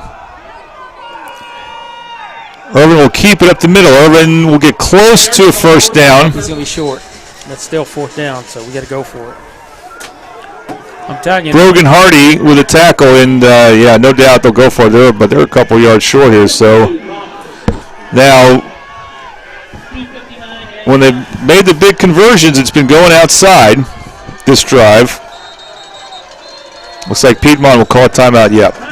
Timeout Wildcats. We'll take a break as well. You're watching Mill City Bomber playoff football on the Oklahoma Sports Network.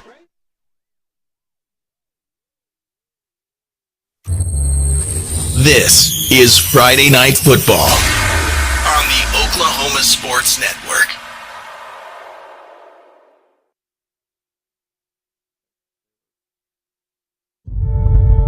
We fight the battles no one hears about. We drop into the middle of firefights to rescue others. And act as one-man air traffic control towers. We're the ones who go before all others.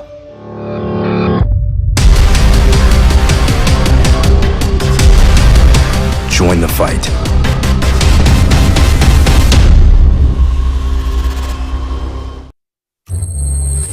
This is Friday Night Football on the Oklahoma Sports Network.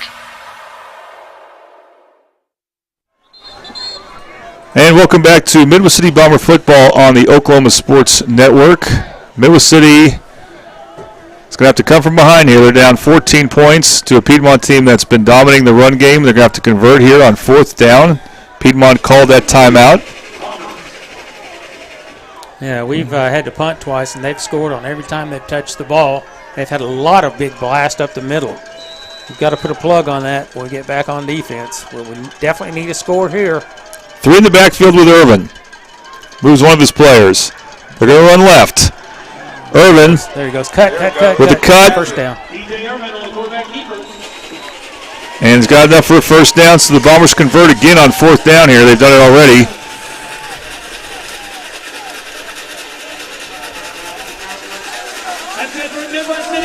So they're in the red zone now. This will be a Buffalo Wild Wings red zone opportunity. Buffalo Wild Wings are every day's game day, located 5500 Tinker Diagonal in Del City. And that was pretty good eating for our pregame meal tonight. It was. I'm hoping they have one of our OSN playoff games on probably the Del City game, but anyway, nice handoff, Rogers. Middle to Rogers. Again, Piedmont's making them earn it this time. It's a little bit more difficult for Midwest than it was the previous 2 touchdown drives. 2nd and 7. I don't know if I'd be taking them some time. I'd be going running a play or calling timeout, letting too much get off the clock.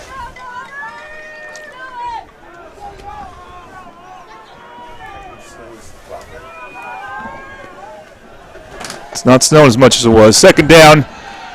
Handoff to Rogers again. Rogers will get inside the 10.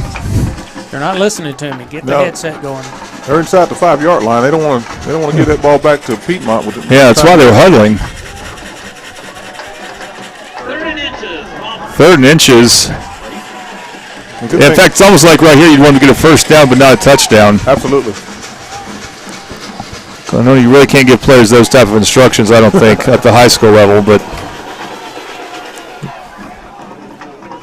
it's not much difference between a first down and a touchdown here. Here's Rogers, and I think Rogers will get the first down. Now, what do they call it? Touchdown. They call it a touchdown. Touchdown, Midwest City. 29-21 is now a score. And we'll see what Midwest City does on their point after attempt. They've not been, the running game has not been, again, as automatic this drive, and that may give you pause on going for 2, but I think they will. It looks like they're lining up there for 2. Yeah. It's good to hear a Bomber band playing down there. I didn't know if they were going to come out, but the snow has slowed down some. So they will go for 2 here. We'll make it a 6-point game. Rogers in motion right side. They're going to go right side.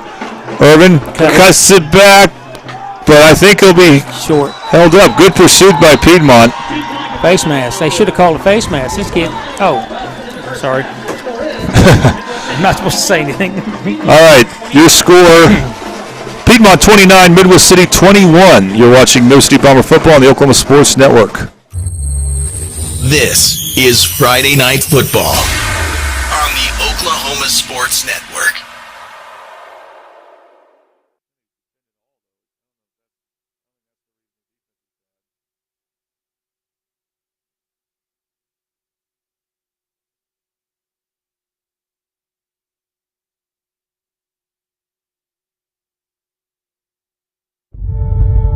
We fight the battles no one hears about. We drop into the middle of firefights to rescue others.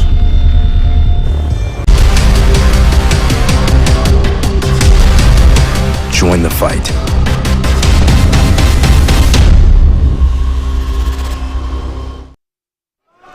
And we're back with Midwest City Bomber playoff football. Jordan Ray, Tom Carpenter, Dwayne Doolittle, Tessa Durrell. Tessa, it stopped snowing, it looks like, right? Yes, it slowed down quite a bit. I can see a little bit better down here.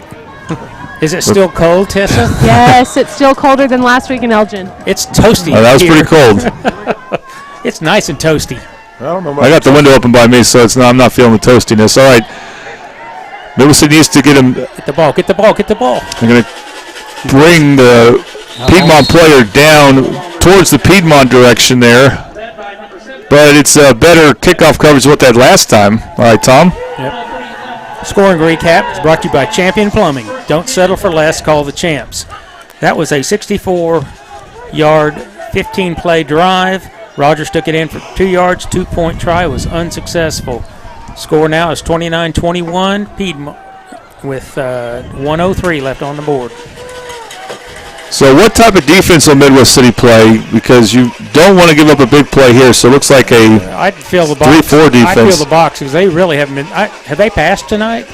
No. Okay, I would just fill the box and get the linebackers up and dare them to throw. We got when too many guys on. Get off the field. Get off the field. Get off the field. No, see, may need to call a timeout. Just take your time. Yep. Coach is not happy with him. Coach Walker's giving him an earful. It looks like. I think it's Coach Mitchell. Oh, Mitchell? Okay, it was. He's more of an earful type of coach. And he's also the D-line coach. That's Lamont Reynolds, who was supposed to come off the field. And he doesn't come off the field much for defense probably because he doesn't play on offense. So he can exert a lot of energy there. But he had to go out there, and he wasn't aware. Well, they sent him out, and then when they told him to get back off the field, they could have hiked the ball and got us a 5-yard penalty. 12-man football thing going. Substitution infraction. Yes, that's what we call it, 12-man football. Oops. Thing is, that you're giving Piedmont 5 free yards without any time running off. And that's the thing. If you just don't give up big runs here, if you can play a more conservative defense, you might give up some first down yardage. Need to wrap them up, guys. Yeah. It looks like they're going away from that 6-man front. More traditional. Yeah, it'll be interesting to see. And that's probably because of how much time is left in the first half. It'll be interesting to see if they do that to start the third quarter.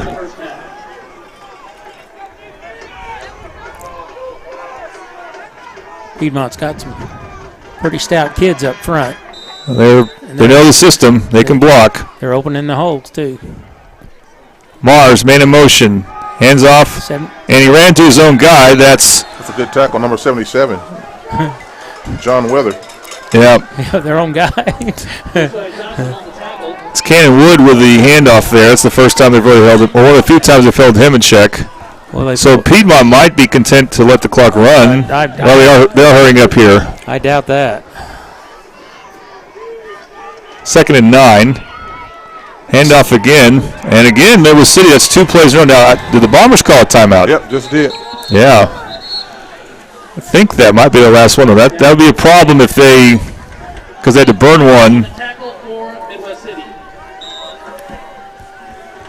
They had to burn a timeout when the clock was stopped because of some confusion on defense. So keep it here. It's 3rd and 8. We're about to go to halftime here. It'll be the La Herencia halftime show for you guys. We'll definitely want to go over Tom Carpenter's keys to the game, and then also a Veterans Day tribute that we're looking forward to.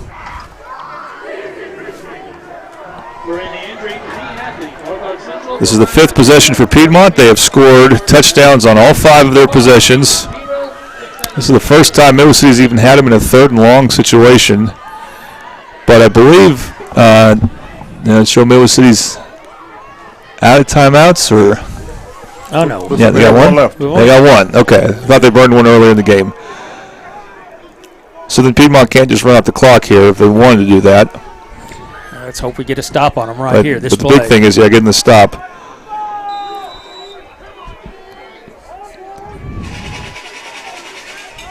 Try to draw them off sides without putting that man in motion. They had 2 guys moving. I saw 2 guys moving in. Did they not throw the flag? Good night. Wood in the backfield. Yeah, it's supposed to be a penalty. I'm not going to handoff, end around, and getting a first down. That'll stop the clock. Kind of a jet sweep play to Lucian. So 1st and 10 for Piedmont. 24 seconds are left, though. So what does Piedmont try to do? Well, they'll call it timeout. They're going to try to do something. I don't know if they have to get pretty close to the end zone, I think, to get in field goal range. So back to that previous play, Tom, you can always get set it's 2 men in motion at the snap. You can move two people as long as one's not going forward. In that case, the running back stood up. It was just the motion guy kind of ran into the back and he stood up. I went, he's moving. Yeah, but you're right, not moving forward. It's got to be at the snap, though. 2 men in motion at the snap. And they got to get set for 1 second before that's a penalty. It looks funny. Well, I'll say that was close. How about that? That's always a good thing. My dad used to say, well, it was close. Yeah. It should have been a penalty, but it was close. If you ain't cheating, you ain't trying. There you go. Yep. All right, Del City and Bishop Kelly still tied at 7 at halftime. That's amazing. Yep. But also at halftime, Guthrie. I don't know if there's any snow over in Elgin, but Guthrie leads Elgin 3-0. Very different than this game. Okay, 24 seconds. Time to get him. I'd still stack the box. He ain't going to pass. Look for a pass play here. And then they throw a flag that would seem to be on Piedmont. Yep, that's what he signaled. So make it 1st and 15, but they're definitely still going to try to run the ball and just see if they can get a big play. First down, 1st and 15, Wildcats.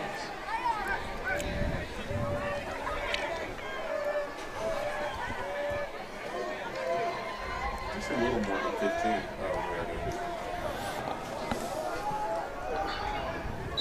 All right, here comes Mars. Getting in his deep stance. Got a hand on him. Hand off to Wood, and he's still got a long ways to go for Wood gains about 3 on the play. But now I think Piedmont will run the clock down, and Midwest City will let them. Trevor Richardson, we haven't called his name much, so hopefully that will change in the first half. Last time out, taking 2 seconds. Who took it? Piedmont. Well, Piedmont definitely would. I think Piedmont. One play. Guess that we're going to see a throw here, I would guess. But they apparently got the ball close to midfield. Again, we can't really tell. It's okay. They're just shy of midfield. Looks like they have the ball at the 46-yard line of Piedmont. So 54 yards to get to the end zone. Well, they have it. They may have some type of trick play, some type of hook and ladder, or maybe they'll try Hail Mary. We have not seen Mars throw the ball. Been very effective running the ball.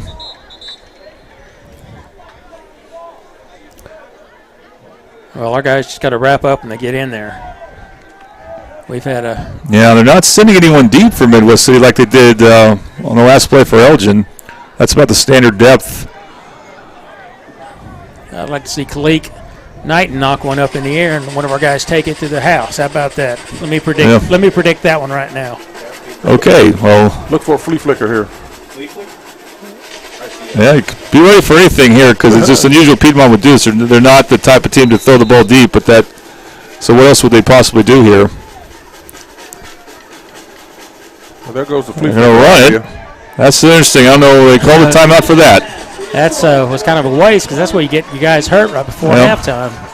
Cannon Wood will get the last handoff for the last play of the first half. Into halftime we go.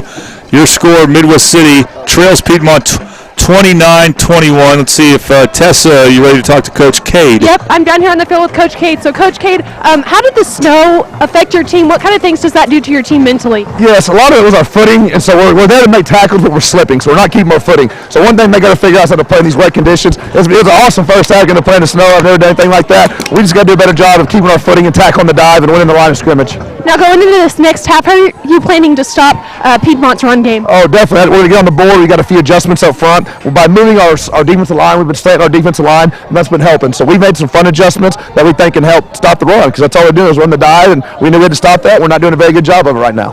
Thank you very much, Coach. Back to you guys. All right, Tessa, thank you. This is the La Herencia halftime report. La Herencia Grill for the best Mexican food in the Mid-Del area. Whether it's dining, carry-out, using Grubhub, or catering, just eat their delicious food. Located 6811 next to Jimmy's Eggs, Southeast 15th Street. Call them at 405-931-3154. All right, the band is setting up. We're going to take a quick commercial break, and then we'll have the marching band's halftime show for you. You're watching Midwest City Bomber Playoff Football on the Oklahoma Sports Network.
How about one more round of applause for our veterans?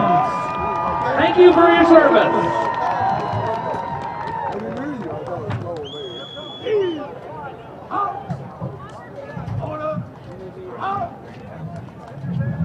I like messing with the camera.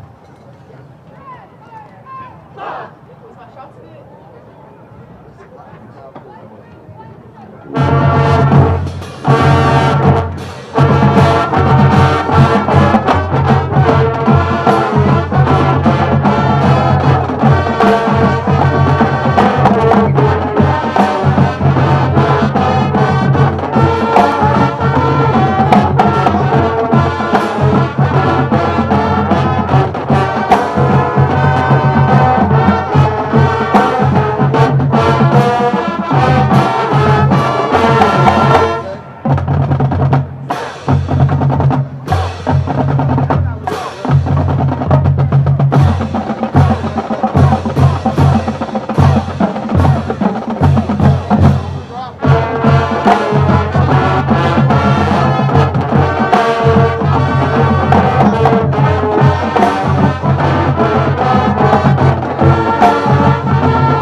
Let's hear it for the Bomber Marching Band.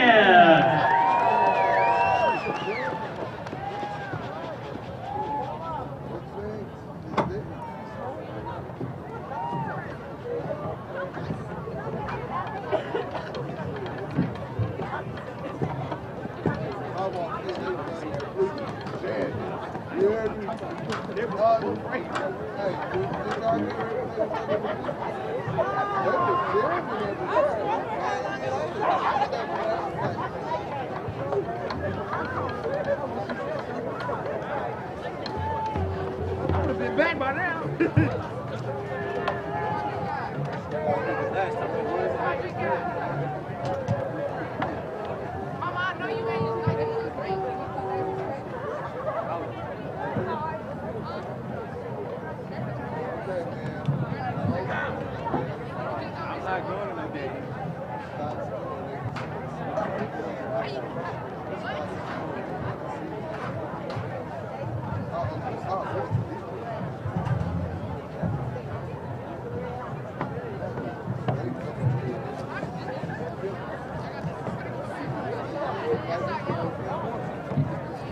It don't matter, you made me fall earlier. You made me fall earlier.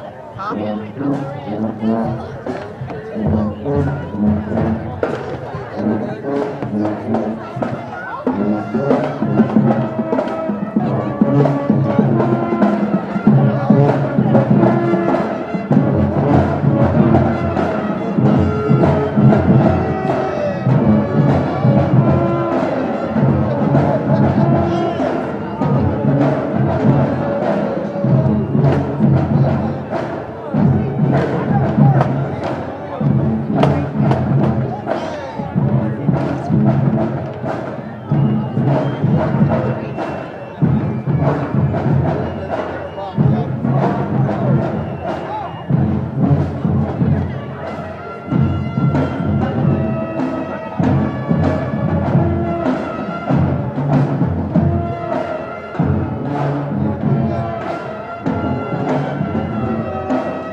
so I can get in there. You know you got it.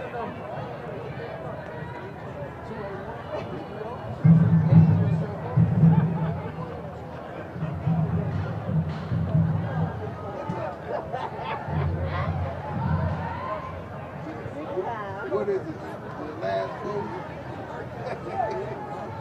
Last four of your phone number? Your address? What is it? You know, it's easy to figure out codes. It's easy to figure out codes, you know.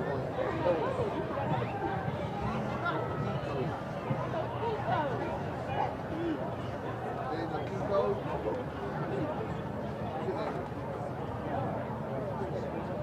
I'm just asking if it's a key code.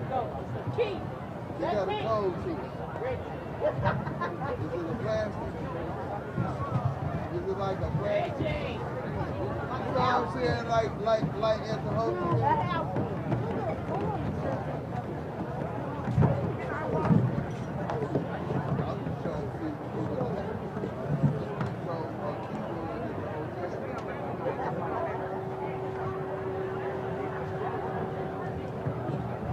Oh my God, he gone again.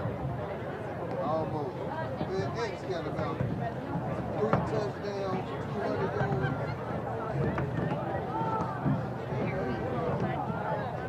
I mean, fall out.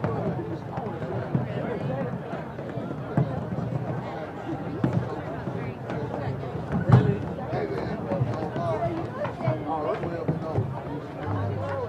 he one of them type of people. He knew at a young age he was on the problem. What he about to do?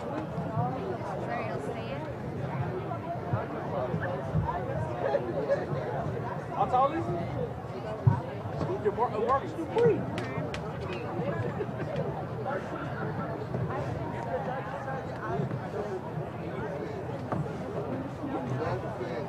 We got office. We got office yet?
Welcome back to another fine Saturday morning here at the Johnson House, where the team at Champion Plumbing is about to perform one of their classic pipelining maneuvers. Watch their technique as they begin pouring in that epoxy. Oh, wow. Didn't miss a drop. That, ladies and gentlemen, are why these guys are the champs.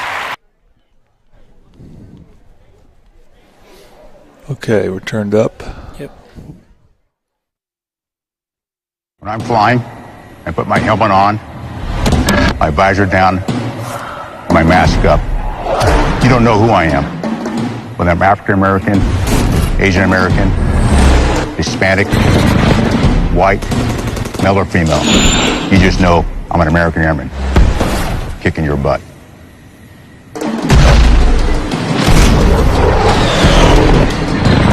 I'm General C.Q. Brown Jr. Come join us.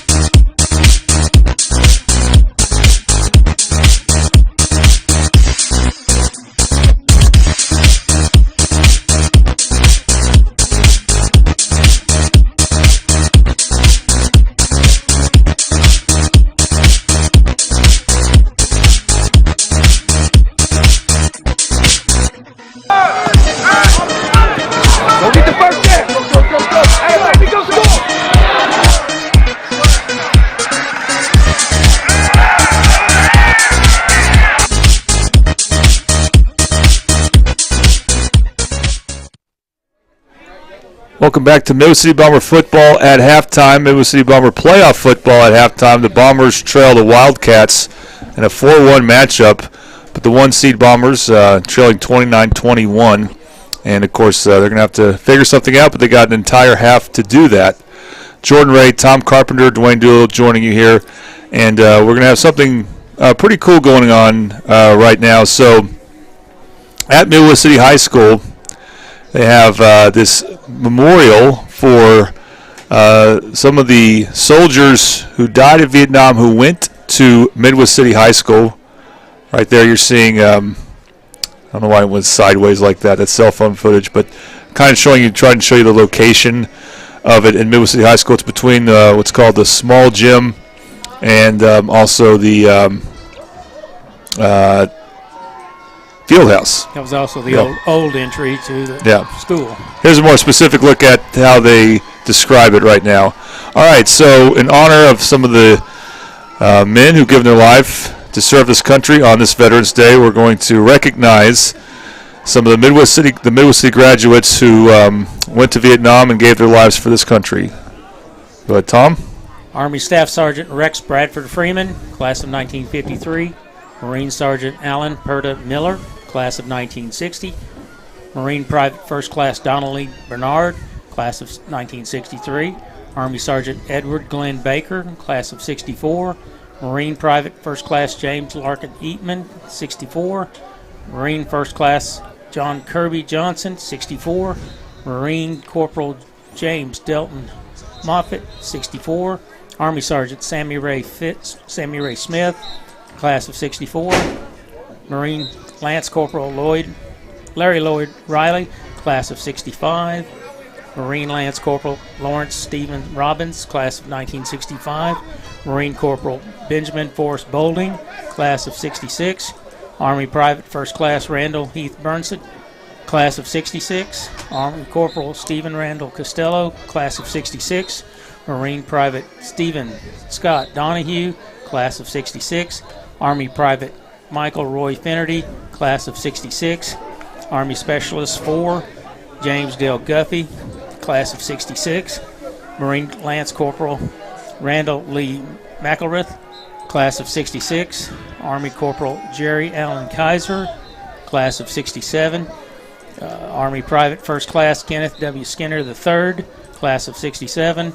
Marine Private First Class Ronald Clydes, class of 68, and he died the same year he graduated. Army Corporal Jimmy Doyle Sanders, class of 68, and Army Specialist 4 Alvin Lee Kendall, class of 68. Okay, got that order wrong on that last row. I apologize for that, but yeah, that's amazing. And I don't know, Tom, if you've been to the memorial much, or do you know when it was first erected? It's only been a few years. I know I bought a brick and put my name and my boys' names on there as graduates from Midwest City to help sponsor this memorial. So we've got bricks in there, and so a lot of the alumni did that. It was a great cause, and it's a beautiful monument. It stands for some people that gave their life, wrote that check for our freedom. Yeah, it allows us the opportunity to enjoy simple pleasures like football, or football in the snow in this case. Also right now, so we want to go and show you the scores from 5A, and this is pretty updated here. So Grove is looking good to move on. McAllister so far winning at Collinsville 12-7. Again, that's a rematch of the 5A state championship game last year, and the winner of that game will play the winner of this game. Coweta also looking good. They're the 1 seed on the east side. Guthrie has recently moved ahead of Elgin 10-0. That game being played at Elgin. Of course, you see the Midwest City score. Bishop Kelly and Del City last we checked tied at 7 at halftime, and now Bishop McGinnis has opened up against El Reno as they were at 30-8, and then Carl Albert just blitzed Lawton MacArthur early on. And by the way, Carl Albert beat Piedmont last week, so they didn't have quite as much trouble with the run as Carl Albert, and the Titans are looking good to perhaps make a playoff run. So let's go ahead and, Tom, recap your keys to the game. All right. The Wildcats, they They have pretty much corralled Irvin, kept a hat on him wherever he went. He's not made a lot of gains. He's been better off with his he's had better off with his handing off to one of his running backs. They're definitely winning the battle of the trenches. They're opening holes and kind of plugging ours up quite a bit.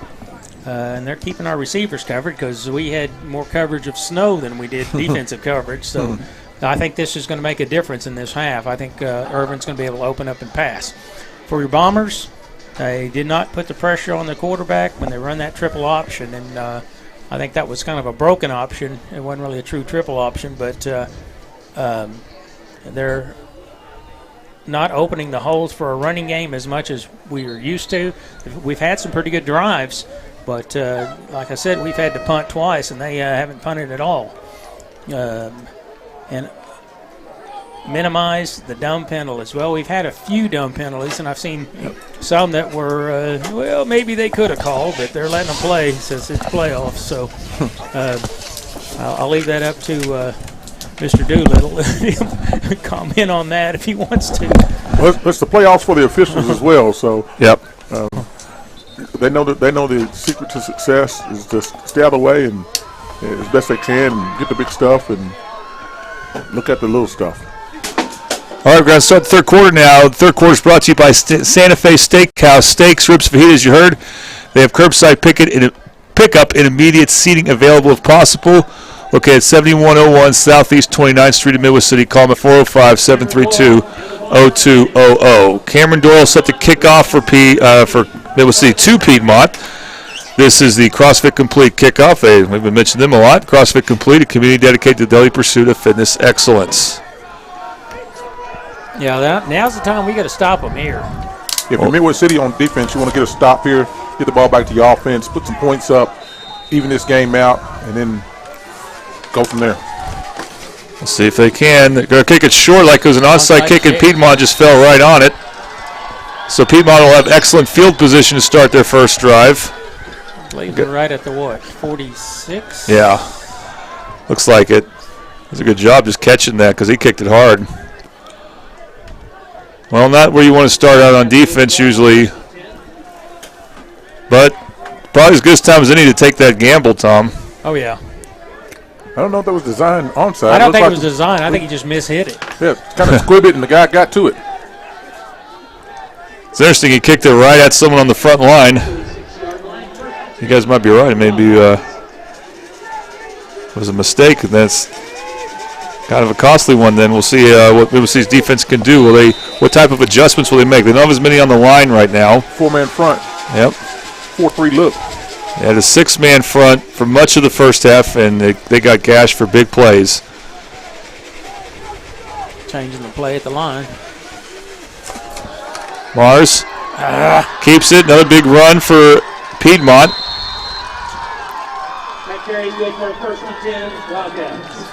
That's Stone again, actually, with a handoff, and they're already way into Midwest City territory. That was Wood on the run, wasn't it, number 10? Right, Yep. Wood, sorry. Cannon Wood with the handoff. So 1st and 10 for Piedmont.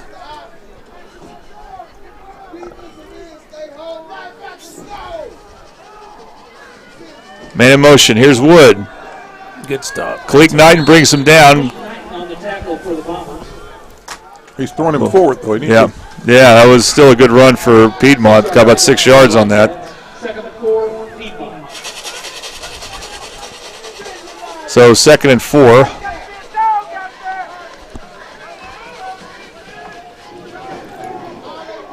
Hearing some good coaching advice from the stands. That's interesting. Halftime, I heard a whole mouthful. Handoff again to Wood. Looks like he's just short. Just short of the first down, so 3rd and short coming up. Lamont Reynolds with a tackle. Definitely 3rd down territory for them. Yeah.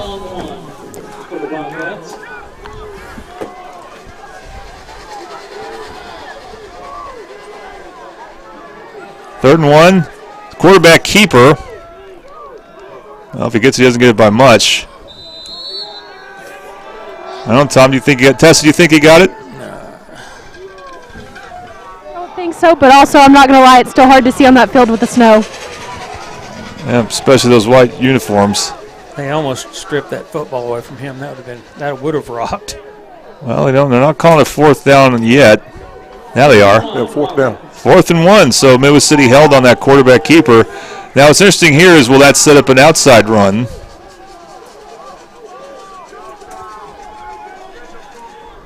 Yeah, a popular play, you see the quarterback and the running back runs up the quarterback's back, pushing him forward.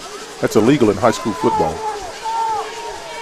Like it used to be in college, right? Yeah, you can do it in college now. On 4th down, yep, another end around. It was a big play for him at the end of the half, and it's going to be a touchdown. It's just a bad tackle effort there. A touchdown for Colton Lucian, and Piedmont's back to their ways. They go up now by a score of 35-21. Looks like they're going for 2 again.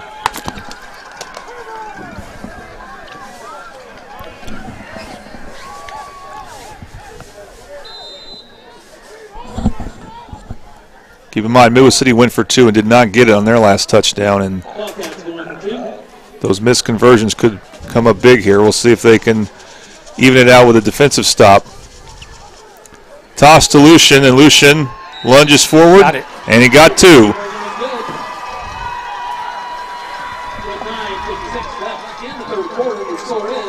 So the score is now 37-21. Piedmont leads Midwest City. You're watching Midwest City Bomber football on the Oklahoma Sports Network. This is Friday Night Football on the Oklahoma Sports Network. Augusta Contracting is a general contracting company that specializes in commercial and industrial construction projects. When you choose us as a partner for a project, we assure quality workmanship, exceptional performance, and unparalleled client satisfaction. At Augusta Contracting, safety is top priority. Our main focus is to send our team home to their families safe, happy, and healthy. Augusta Contracting, where your idea turns to reality and your project comes to life.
Welcome back to Midwest City Bomber football. We apologize for the delay there, but there's going to be a quick recovery for Midwest City as they score a touchdown on a one-play drive. Try to get to the replay when we can here, a triple elite instant replay.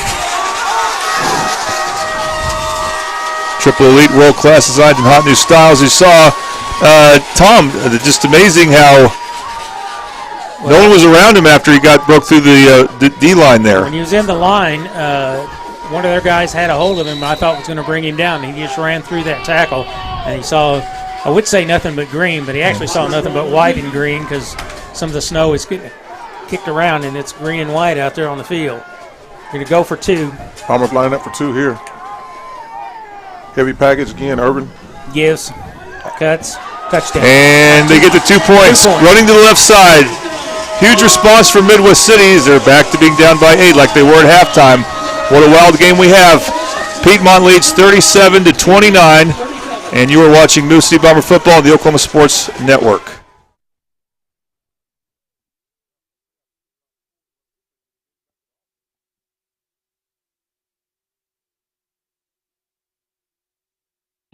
Here at Champion Plumbing, we grew up under these lights, so we know what hard work and dedication really means.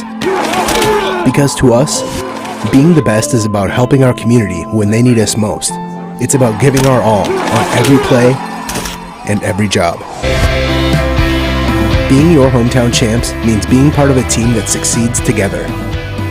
So every time you call, you get nothing but our best. And that's what makes us Champion Plumbing. We've always had a chance. That's not the issue. Welcome back to Middle City Bomber Football on the Oklahoma Sports Network.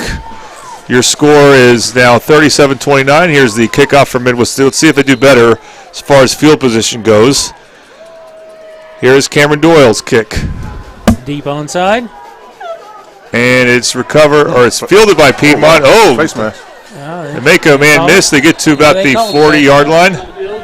There's a flag, so we might see, as Dwayne said, a face mask.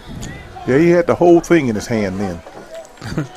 Well, that's going to give them about the same field position, if not better. Scoring recap is brought to you by Champion Plumbing. Don't settle for less. Call the champs. That was a one-play, 74-yard scamper by Irvin up the middle. LaViolet had the two-point conversion. It's now 29-37 with the Wildcats ahead of the Bombers. Yeah, it is worse field position for Midwest City thanks to that face mask. It's at the 50 now. 15-yard penalty. That's the big one. Yeah, he pretty well wrenched his head around. There's no doubt about that one. I think everybody in the stadium is not going to argue with that call. He got his money's worth out of that for sure. All right. Different running back in the backfield for Piedmont. It's Israel Robles. That'll be a welcome sight for Midwest City. They still have as an A-back Colton Lucian, who goes in motion there. Robles gets a big gain on the handoff. He made a man miss as the tackling for Midwest City just has not been what it needs to be. I think Jalen Woody missed the tackle there. So one play for Robles and same type of success for Piedmont. Piedmont had a nice double team block. Took out the Mike linebacker, and that's what opened up all that hole right there. And Tavian Carter came up a little gimpy that play. Let's see if he's in there. They're running right at him. Again, they go to Robles, and again, they get past the D-line, gets a good first down run. Setting up second down, about 4 or 5 to go. Lander made the tackle for Midwest City. 2nd and 5.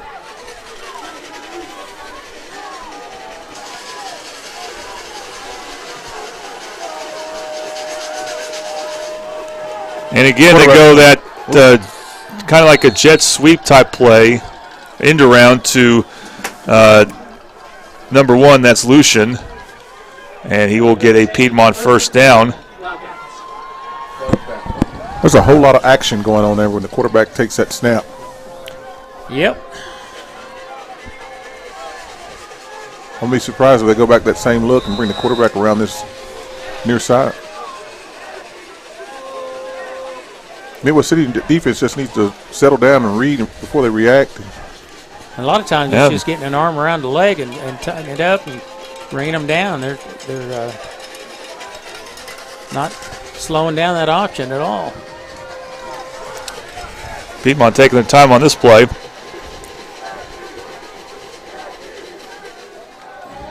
And it's Robles on the handoff left side. It's about a couple there. Make it 5. 2nd and 5.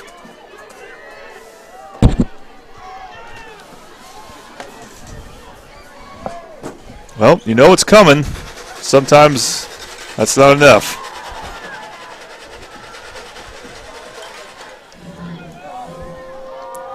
Now Piedmont's really looking to drain clock here.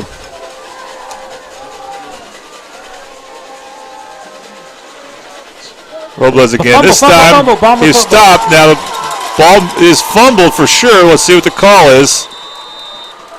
Piedmont has fumbled once, but they recovered. This sideline's thinking it's Midwest City, but... What do the refs say? Nope. It's going to be Piedmont ball. Well, somehow you got to try to. That's what you need so badly. I mean, they're not going to throw interceptions. So if you're going to force turnovers, they got to be fumbles. I thought. And it looks like they make. I thought P1 Landrum had it. It was close. It's going to be third down. Middle City will call a timeout. We'll take a quick break here watching Middle City Bomber football on the Oklahoma Sports Network. This is Friday Night Football on the Oklahoma Sports Network.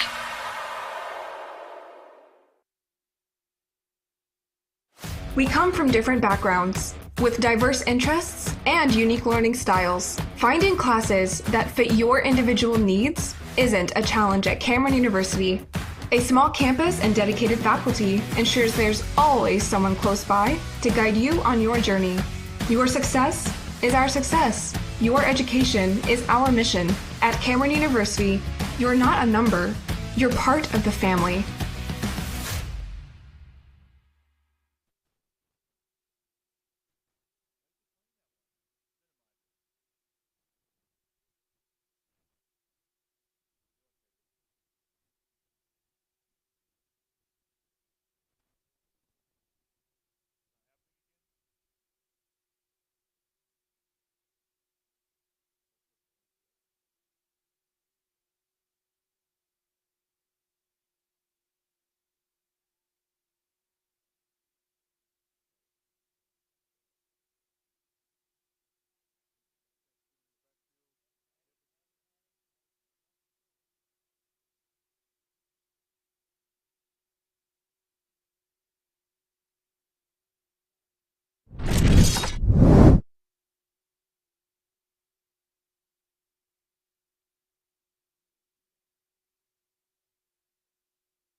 And welcome back to Mississippi Bomber football on the Oklahoma Sports Networks. We apologize we missed a play there because of some technical difficulties, but Piedmont got a first down on the third down play, and now they're close to scoring here. So they got first and goal in the 1. Handoff, pushing his way forward. Not quite yet. Now they call it touchdown Piedmont. That's 43 points now for Piedmont, the most points Midwest City, I believe, has given up this season. That was Wood again. Cannon Wood, who didn't start out that drive, but is in now. Scores a touchdown. But this is important for Midwest City. Try to stop him going for 2. Definitely be ready for that end-around dilution. And they do run an end-around play. They stopped him. Nope, they got just through.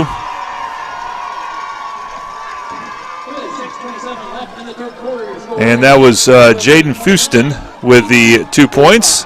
So it's now 45 points for Piedmont, 29 for Midwest City. You're watching Midwest City Bomber football on the Oklahoma Sports Network.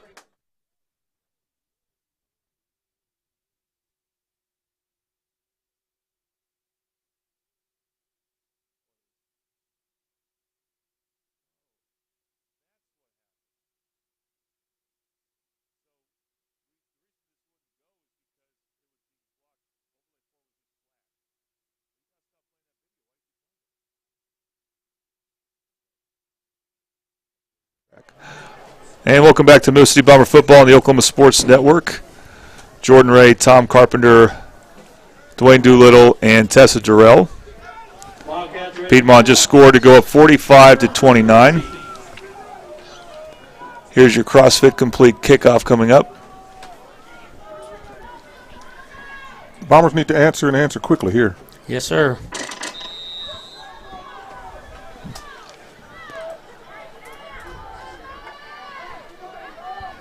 Yep, they need a good return if they can get one. And here's the kick by Chase Duke. Bouncer, picked up by Midwest City. Still moving the pile. They're going to move that pile. That might be Darren Rogers, I bet. 43-yard line, I'm guessing. Good return for the Bombers. It'll be first and 10. So good field position. All right, Tom. Scoring recap is brought to you by Champion Plumbing. Don't settle for less. Call the champs. We had a 7-play, 50-yard drive, capped off with a 1-yard run by Wood. And Houston had the 2-point conversion. It's now 45-29 Wildcats. Bombers need to do something and score quickly. Trips to the left for DJ. He's going to keep it. Gets to the right side, and DJ Irvin gets a first down. He's going to get into Piedmont territory. Still going. Does a nice job dancing down that sideline. And it's 1st and 10 for Midwest City. You can definitely tell that the snow is not as much of a factor this half as it was the first half. Correct. And you can see it in the mentality down here on the sideline as well. You know, there's a lot more activity from the sideline. Everybody's more into this game now that there's no more snow. It's about a 30-yard run by Irvin. Hopefully that will show up on defense at some point. Brings LaViolet in the backfield with him. Handoff to LaViolet. Nice spin by La Sierra. Nice shifts to the left side. And LaViolet will score. Touchdown, Midwest City. A 2-play drive after a 1-play drive for the previous touchdown. And they're hanging around. It's now 45-35. Well, just like I said, they need to do something and do it quick. They did it quick. Well, they'll be going for 2 for a while here.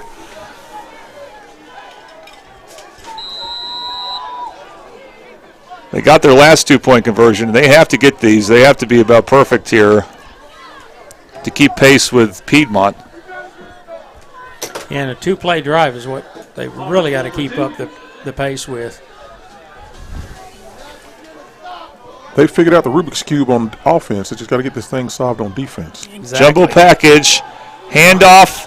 Can he get to the end zone? Can't get to the outside. No, they have not been able to run on the outside on Piedmont on these 2-point conversions, and that's a big stop for Piedmont as it stays a 2-score game, 45-35. You're watching Midwest City Bomber playoff football on the Oklahoma Sports Network.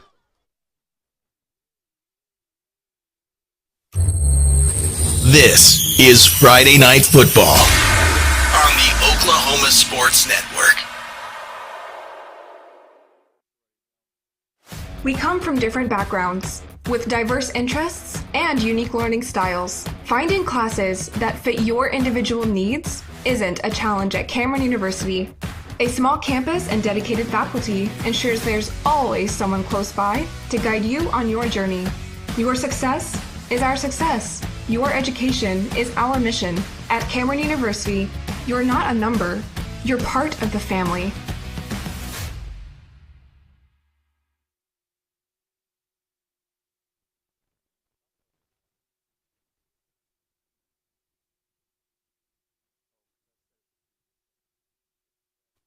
Welcome back to Midwest City Bomber football on the Oklahoma Sports Network. Cameron Doyle to kick off for Midwest City. Here's your CrossFit Complete kickoff. CrossFit Complete, a community dedicated to the daily pursuit of fitness excellence and serving others. CrossFit Complete.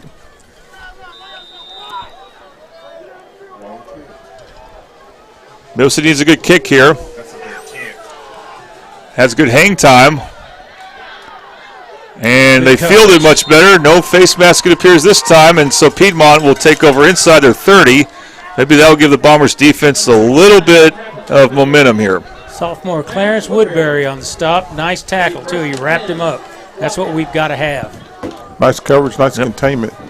Sideline kick was designed to box him in on one side, and the backside helped out real well there. All right, Tom, how many yards was that? We know it was 2 plays, right? 2 plays, Irvin 30-yard run, and then LaViolet 27-yard scamper. 2 plays, 57 yards. A 2-point try was short on the matter, so it's now 45-35 Wildcats. Robles still in at running back for Cannon Wood, who's been dominant this game, but he's going to take a break right now because he plays on defense, I'm sure. Oh, nice handoff, stick. Robles. Nice stick there, number 50. And that might have been the best play of the season for Humberto Ambrosio. I've written his name down here because he's been blocking like a madman on offense, and now look at that tackle. That's one of the first times that any players got in the backfield, Tom. And that's what we got to have. I told those guys last night at Bomber Brotherhood, I said, guys, you've got to get in the backfield and disrupt that option.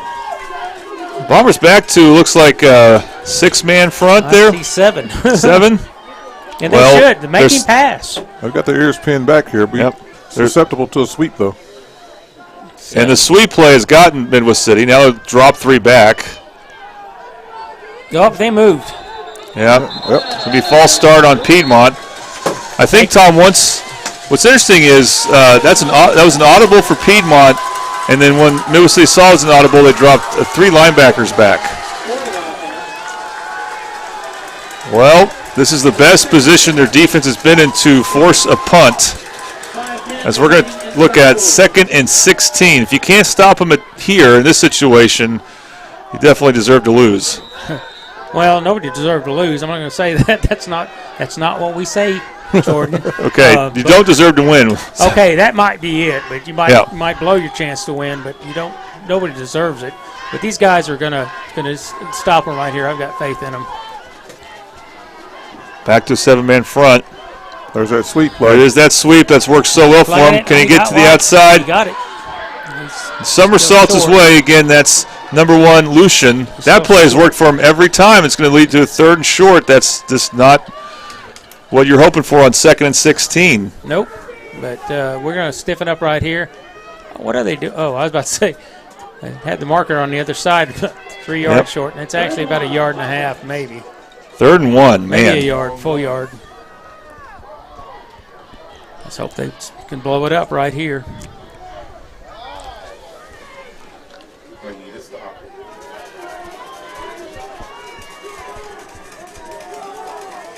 All right, what can the Bombers do here? It's 3rd and short.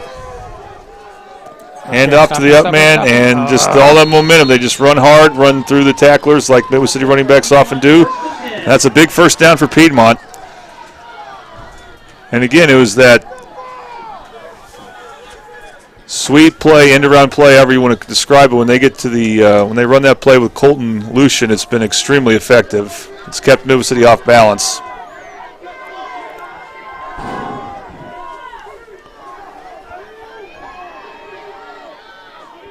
First and 10. Now Piedmont audible again. Put the guys up on the line. Put 7 on the line. They audible. And they take them out. They take some of them off the line now. I would go ahead and fill. I'd put them right back in there. And the audible may not even be an audible. Yeah, they're just going to burn some clock here. That's all they're doing. Yep. 10-point lead. I don't know if I'd do it that quick, but. Well, if you run the ball that well, you can do it at any point in the game, really. Nice tackle. Nice stop. Another good first down play for Midwest City. I believe there's Ambrosio. Landrum and Ambrosio may have been in on it. But you got to do that again. That's the thing. You got to do that more than once. So slight gain for Piedmont. So 2nd and a long 9. Got to do that every play. Yeah, stop, score, stop, score, stop, score. That's what you need right now.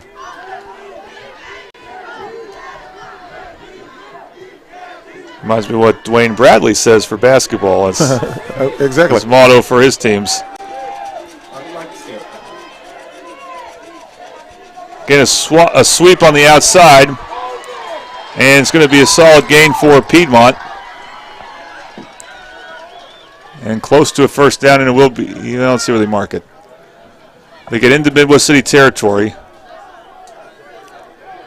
It's going to be close. Yep, 3rd and less than a yard, it looks like. So that 2nd down run for Piedmont getting this first down. First down. Yeah, Richard Jacobs indicates it's a first down.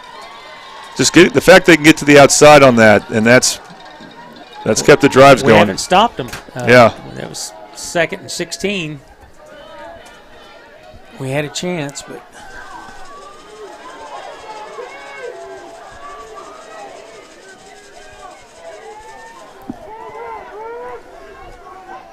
Mars hasn't run the ball much for Piedmont, hasn't needed to.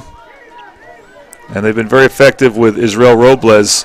So they're giving, as a running back, they're giving Cannon Wood a lot of rest right now. Yep, as the clock continues to run. They're using that shot clock as much as they can. I'm telling you, that's what they're doing, and letting their guys. This will be a keeper. The ball was there. And a good run for the quarterback as he'll get Ambrosio Another on the first tackle. down. That's Mars with the run.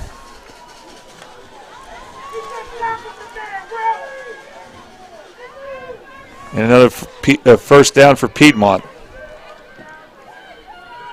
And those they just cannot. They can have a good defensive play like once, but they can't sustain the success they need to get off the field. This type of offense that Piedmont's deploying requires a lot of eye discipline. Yep.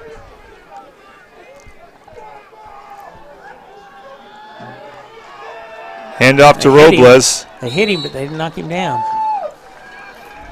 Probably Collinsville now leads McAllister. Collinsville would probably host if Piedmont holds on and wins here. Del City is now in firm control against Bishop Kelly 27-7. That will set up if that score holds, a Del City Carl Albert semifinal next week at Carl Albert. Titans having no problems with Lawton MacArthur. They're playing great football right now. So is Coweta, head of Claremore 53-0. Middle City could be the only number 1 seed to lose here. Think positive, Jordan. Think positive. Here's Mars. And that play took a little bit of time developing, and Traylon Richardson was able to bring him down. Well, they'll still go for it on 4th down. Yep. Or is it 3rd? I guess it's 3rd down. 3rd and 4. Of course, Piedmont will probably go for it if Middle City's able to stop them. But in these situations, what has Piedmont done? They've done that sweep play. Play clock and game clock are pretty close. They may not have to run a play here. They probably won't. Yeah. They probably will not until the 4th quarter arrives.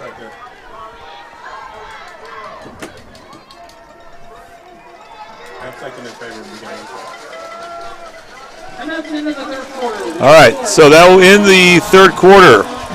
Bombers got some work to do. They trail by 10 to the Piedmont Wildcats, and you are watching Middle City Bomber playoff football on the Oklahoma Sports Network.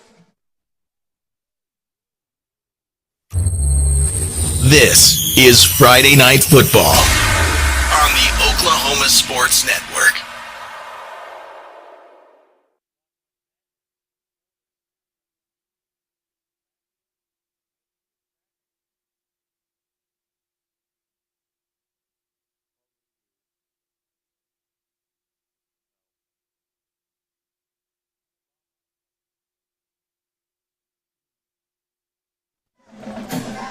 All right, welcome back to Middle City Bomber football on the Oklahoma Sports Network. This 4th quarter is brought to you by Dynamite Driving LLC. Can't get into DPS? Come test with us today. We test 7 days a week. We can test anyone with a valid Oklahoma permit. We offer driver education classes, private drives, and several drive test packages. DynamiteDriving.net is the website to go to. 635 Northwest 7th Street and more. Call the 405-467-9121. So if we look at the sidelines, I'm noticing body language here, and the body language is a little different on the Bomber side than they are on the Piedmont side. All right, Yep. It's like they always say, tugging the shorts in basketball. You can see Yep. these guys are getting worn down, especially the offense. And it's worth mentioning, it's definitely hurt Middle City depth-wise to not have Rashid Arnett. He'll be one of the experienced defensive linemen coming back from Middle City. They have a lot of seniors on that line. All right, 3rd and 4. Mars keeps it and gets a first down as he tried to hurdle a Middle City player. Ends up falling down, gets this tackle, but that being Jalen Woody. But it's a first down for Piedmont so they can run more clock.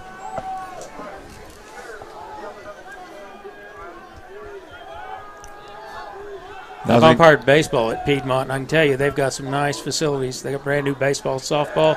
They're building onto their school, and I know they got a new weight room project they're working on that I think it's helped a lot of these athletes. Yeah, and the coach tells me at some point they expect to go to 6A. It's growing out there. A lot of development out there. Mars handoff Robles. Too much. And he just pushes the pile. And it's a good first down run. It'll lead to 2nd and short. 9-yard pickup on the play is now officially their longest drive of 10 plays. They're definitely in the clock management mode here. They're going to let it run down as much as they can. Shorten the game and limit the touches for Midwest City.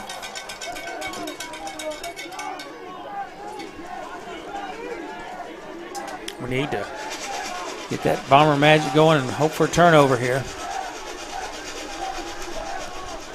Handoff. Robles tripped up short of the goal line. He's at the 5. It gets to the 5, but it'll be a first down for Piedmont. First and goal coming up.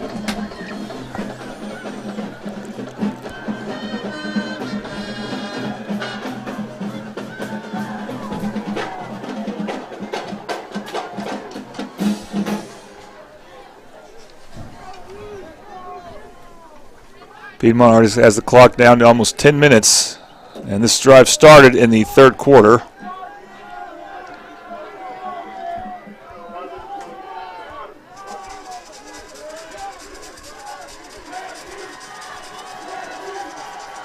One in the backfield for Mars. Mars, man in motion. Mars will keep it, and Mars will score standing up. Touchdown Piedmont. They go up now 51-35. I'll tell you this, if Piedmont's going for 2, Midwest City, if they can stop them, it's still a 2-score game, but they got to stop them here on this point after, or else it will be a 3-score game.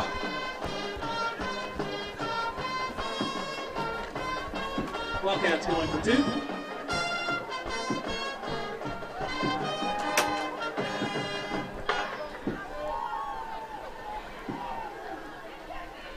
Mars, sweep play. Got to tackle him. And could not tackle him well enough. 2 points for Piedmont. And it's now an 18-point lead, 53-35. You're watching Middle City Bomber football on the Oklahoma Sports Network. This is Friday Night Football on the Oklahoma Sports Network.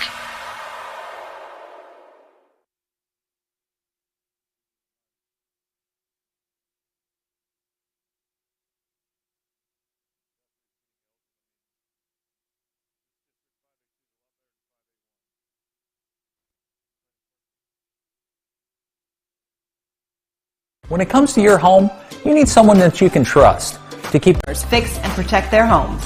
Our engineered solutions can take care of all of your foundation repair, basement waterproofing, concrete, and you'll always be protected with up to a 75-year warranty. Contact us today for a free estimate. Welcome back to Midwest City Bomber football on the Oklahoma Sports Network.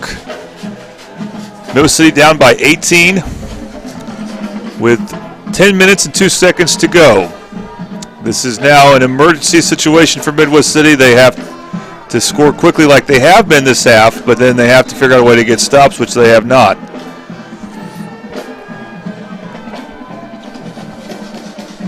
It's 10 minutes and 2 seconds left to go in someone's football season. Yep. Here's your CrossFit complete kickoff. That's going to go out of bounds. See where they spot the ball there on that procedure penalty on Piedmont. All right, Tom. Scoring recaps brought to you by Champion Plumbing. Don't settle for less. Call the champs. That was their longest drive, 12 plays, 71 yards. They Mars 5-yard run and a Houston 2-yard conversion. It's now 53-35 Piedmont. If there was a time for Piedmont to take control of clock management there, that was the time to do it and put Midwest City in a bind here. Oh, they did, yep. For sure. And because they keep getting 2 points, too, and Midwest City has not kept pace with that, it makes it really difficult now for the Bombers. They got trips to the left for DJ. Brings the man in the backfield. Irvin will keep it. Irvin makes one man miss. And he'll get to the 46-yard line. So that 6-yard gain is the Midwest City had the ball at their 40. So they have good field position, and again, they need to do the opposite of Piedmont. They need a no huddle, and they are. I agree with our producer, Bison. I think we need to start passing. And he's going, well, no, he's going to keep it. Irving tries to get to midfield for the first down. He can't get it. So it'll be 3rd and 2. Yeah, only got 3rd and 2 or 3. We need to be passing the ball, not on the passing down. 33. Just time-wise, we need to be passing, making the long passes.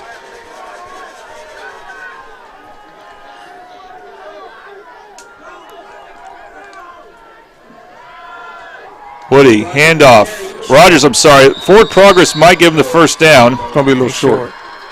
Well, they mark him at the oh, yeah, you're right. It is short. They had the ball at the 41, I guess. Yeah, he's at the 45. You got to go for it. We can't do Yep. anything.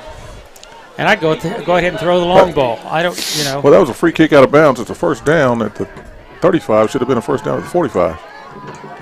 No, they spotted at the 36. I marked it down where we started the drive, and I didn't understand that. Maybe it's because it's so close to the 35. And then OC makes it tougher by moving. Again, the H-back moved. That's Jamel Maxwell, who's already done that once. Legal motion against the Bombers.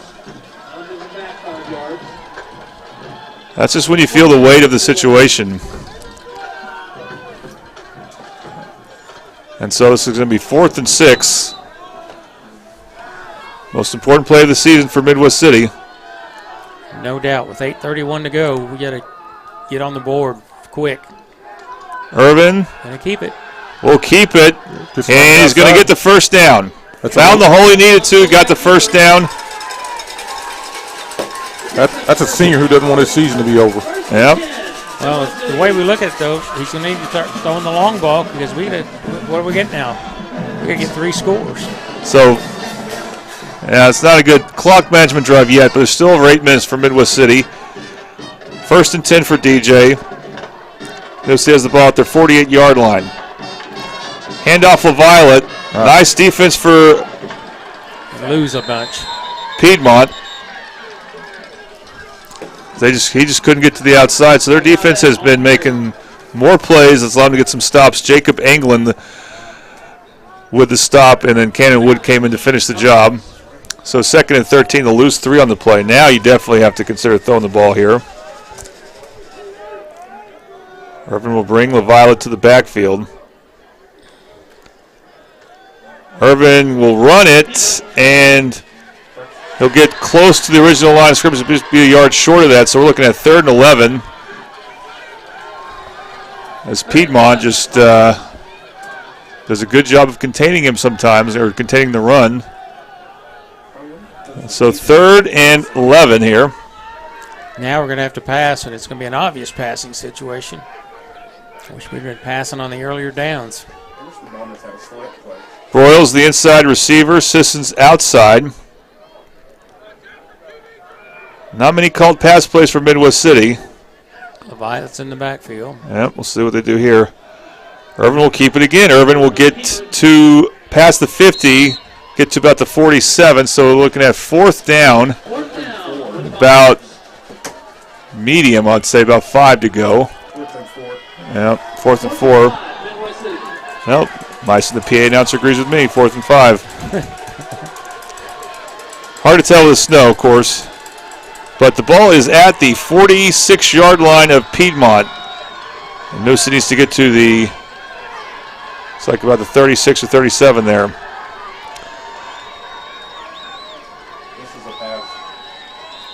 And then movement. Hold your water, man. Gotta hold your water. That's on Midwest City.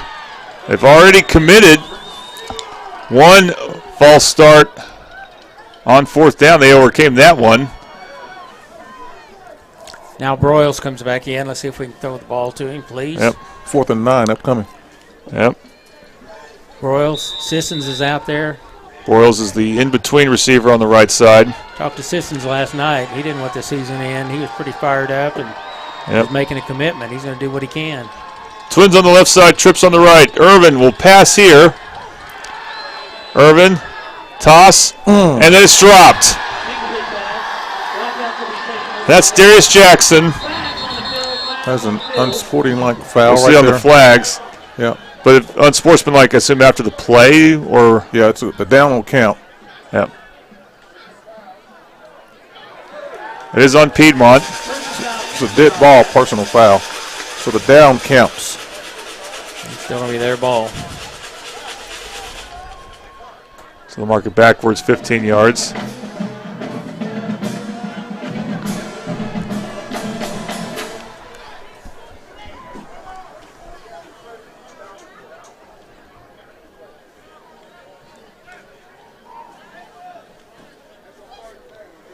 And now we see Middle City's offense come off. And Jackson, it's just tough play. He had running room if he caught it. But that's just kind of what's been going on for Midwest City.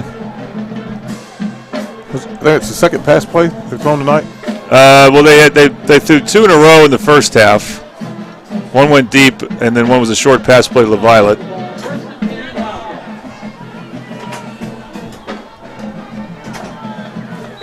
So Piedmont with the ball and a commanding lead right now of 18. And they ought to put everybody on the line, but maybe everybody two guys back in the back just because they're going to run the ball. Yep. So hold him up and strip it here for your defense. That's what you need. First down run. Still getting 7-8 yards. He's still moving. Yep. Almost got a first down. Still moving Going to be close. Call forward there. They're calling it a first down. That's Cannon Wood. He didn't play much the last couple of drives. He didn't need to. But he gets a first down run there, so he's kind of fresh on offense. Yeah, Midwest City took 4 minutes off the clock and didn't produce anything with that. So.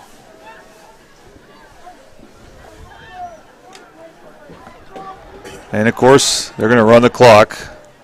We have an Android phone that was found in the women's restroom. It's in the press box.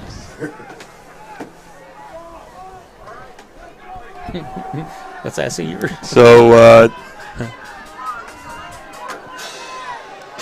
winner of this game, McAllister. Collinsville will play the winner of that game right now. McAllister has a 6-point lead. Finally corral Wood right there. Hand off to Wood.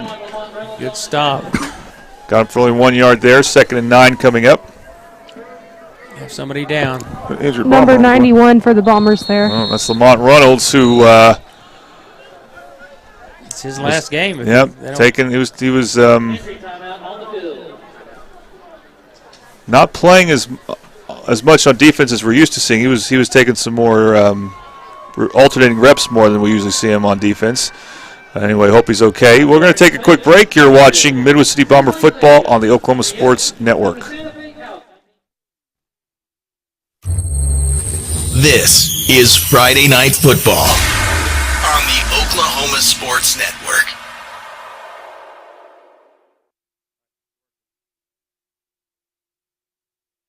We come from different backgrounds, with diverse interests and unique learning styles. Finding classes that fit your individual needs isn't a challenge at Cameron University.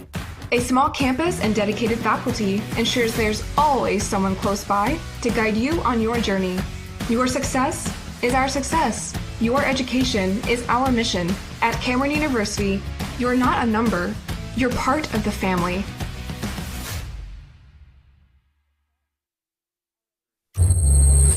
This is Friday Night Football on the Oklahoma Sports Network.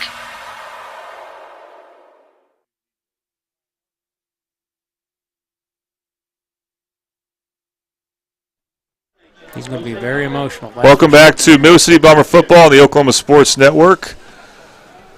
Reynolds is now coming off the field for Midwest City. Piedmont has a 2nd down, about 9.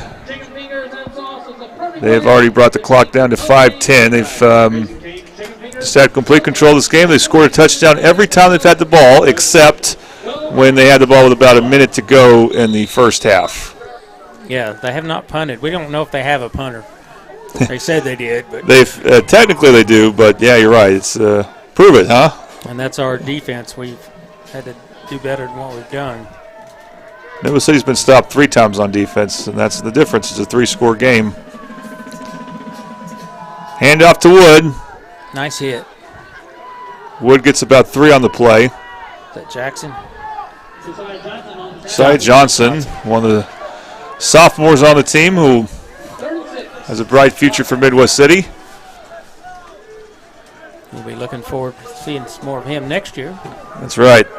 And a lot of the Bombers playing, we'll say that about. They did not have very many seniors on this team. The seniors they had were very good, but they played a lot of young players too.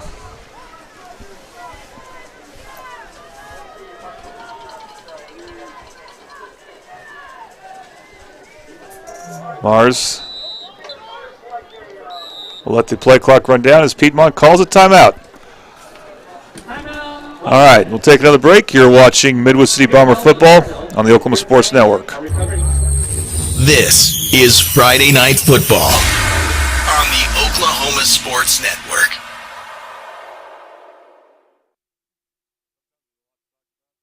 Here at Champion Plumbing, we grew up under these lights, so we know what hard work and dedication really means. Because to us, being the best is about helping our community when they need us most. It's about giving our all on every play and every job. Being your hometown champs means being part of a team that succeeds together. So every time you call, you get nothing but our best. And that's what makes us Champion Plumbing.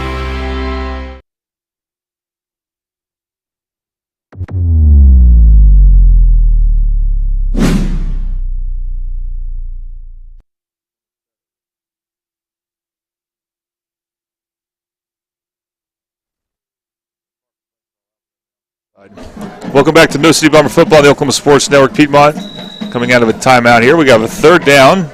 Chance for Midwest City to force a fourth down, which is not something they have been doing. Quarterback. They're going to run it with the quarterback, Mars, and he's just going to outrun everyone, and then he's going to go the distance. Touchdown for Mars as he slides into the end zone. And Piedmont scores again. And again, on a third down play or a fourth down play, they're able to get to the outside. Starting with physical running there from Joshua Mars, and then once he got past the last Bomber defender, he was able to take off, not be caught. And I think we're going to see a kicker here. They're going to try their kicker again, yeah. Katie barred the door on that. If they can make that, they're going to go to 60 points.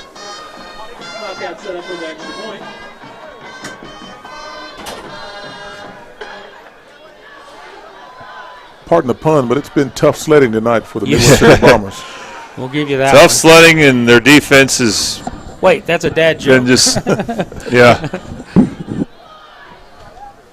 The defense has just been not what it needs to be. High snap. You got it.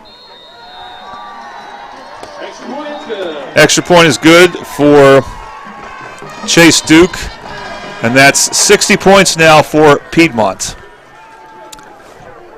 All right, take a quick. Well, we'll go ahead and keep it here. You know, if you're in the Midwest City locker room after the game, you know coach is going to. Some of these kids are playing their last game. Yep. You know, they've got a lot of fond memories here.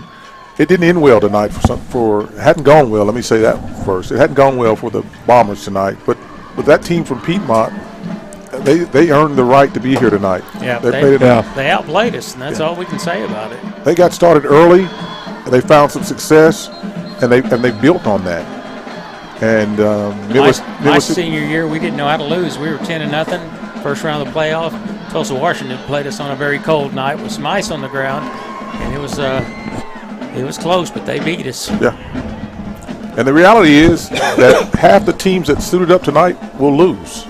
Yep. The thing about it is, and the District 5A1 for Midwest City was a good district for them to be in, but it just wasn't a strong district compared to the other teams in 5A. And Piedmont's district, they finished fourth in their district, and they had trouble scoring against the better teams there. Guthrie, so we see the kickoff short. Carl Albert, Bishop McGinnis, but against Midwest City, they open up the floodgates. We get a good return here from Midwest City. Still on his feet here. I think it's Sessions. Darren Rogers with another good kick return. Important for Midwest City, whether you're a senior or not, play well until the very end here. Flag on the play. See what the flag is. 35-yard line. But point I was trying to make is the 5A2 will go to 4-0 against 5A1. Kind of expected a couple of those. Carl Albert beating Lawton MacArthur, but man, that game wasn't even close. This game was close at halftime and much of the third quarter. Yeah, Bombers walking backwards, not a good sign. It's going to be a penalty, probably a holding penalty on Midwest City on the return, and they're going to go way back. Well, they're moving the flag back even further. Yeah, they'll be. Yeah, that holding penalty must have happened really quickly after Rogers started running with the ball. They'll move it back some more. That's more than 10. That's a big penalty. That's a 15-yarder. So that's not a block in the back. I didn't see what the ref signaled there. I haven't seen the signal yet. He's not going to signal, it looks like. He's going to tell us something.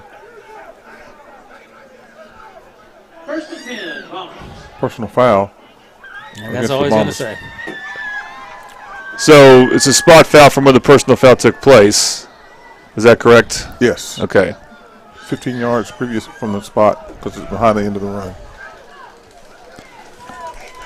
So it nullifies a good run for Darian Rogers, and we'll see what Midwest City does now with the down 25 points. It's like the Violets in the backfield. Violet with the handoff. They're staying with the run game. Yeah, that's one of the interesting things about tonight's game, and I'm sure the weather impacted that. They just did not want to throw the ball very much. Irvin went deep once. Well, Broyles has been open if he throw it. Here he goes. There he is. Now they pass. They throw it short, though, and it goes through the hands of LaViolet, incomplete. So bring up a third down. Good thing is it stops the clock. One thing maybe, and I know it's much colder today. It was cold last week, but it's even colder today, and I don't know what impact that has on DJ's hands. If that's one of the reasons they don't want him throwing with gloves, or I don't know. But it's just interesting that they haven't called many pass plays. I think only 4 attempts for DJ. He's 1 for 4 right now. On third down, keeps himself keep on it. the end. Gets to the left side, gets a first down. Gets out of bounds, stops the clock. Yep. 3:03 left to go. First and 10, Bombers. Well, the Bombers just want to score. Onside kick scores if you can somehow recover those. Yeah, they're taking the approach now. How do you eat an elephant? I'm just going to take one bite at a time here. Just dinking and dunking the ball across. Get out of bounds, stop the clock, conserve those timeouts. Irvin's got an H-back, trips to the left. Now the Violet joins him in the backfield. Irvin keeps it. It's about 4 on the play, 3 or 4. Clock now under 3 minutes to go. 2nd and 7.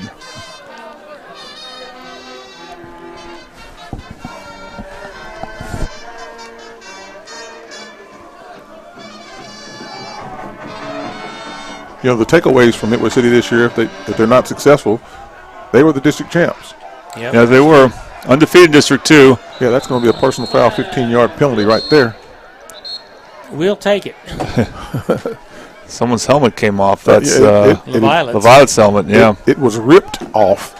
He didn't have to come out because that's by penalty. He will come out anyway. Of course, it's common to see running backs coming in and out for the Midwest City Bombers. Yeah, LaViolet and Rogers are a pretty good pair to be swapping out because both of them have made many yards this season. Yeah, the interesting thing for Midwest City, they are going to have all the running backs back. Now they sent LaViolet as they mark back off out. the penalty. Yeah. I think he thought he had to come out. Yeah, if it comes off by penalty, then that player doesn't have to come out of the game. That's good for a first and 10, Bombers. So Midwest City gets close to midfield here. With ball at the 46-yard line. Irvin to throw. Throws it short. I tell you, when he gets back to throw, he ends up throwing it short much of the time. Piedmont's definitely got some safeties back. That was intended for Jamel Maxwell. The check down route there. Yep. Yeah. Maxwell doesn't usually miss those, but it wasn't quite on the button. So again, hats off to Coach Hall and the staff for rallying the troops as he's done to come out here with a district title. I mean, that's a major accomplishment, especially as tough as District 5A or Class 5A is. He was announced as the Region Coach of the Year. Running play, won't get very much there. It's LaViolette on the handoff. He was announced as the Region 8 Coach of the Year before the game against Elgin. He's been in the game a long time. He's done this before. He's a recipient of state championships. He'll rally these guys. They'll learn from this. It's going to be tough in the locker room because some of these kids out here, these seniors, they're going to go out tonight having lost, played their last time and representing the Bombers of Midwest City. Yep. And, this was brought to our attention that there will be a new quarterback in Midwest City. Irvin rolls to his right. Will he throw? He's going to keep it, and he'll get past midfield. Sure. And he'll be at the really close to the first down. I think it'll be 3rd and short coming up. He got to about the 40-yard line. 4th down. 45-yard line. Yeah, 4th and 1. 4th and 1. Well, this is the last we're going to see of DJ Irvin, and what a ride it's been. 4 years. Never happened at Midwest City. A 4-year starter. That's right. Started 8 of the last 11 games his freshman year. All the games his sophomore year. That was 11 games. Hopefully I'll get to see him in baseball. It's a good baseball player. Hopefully we'll have a couple baseball games on the Oklahoma Sports Network. Irvin fakes the pitch, keeps it up the middle, gets knocked down at the 40, but gets a first down. So they're going to move the chains. We're down to a minute 24.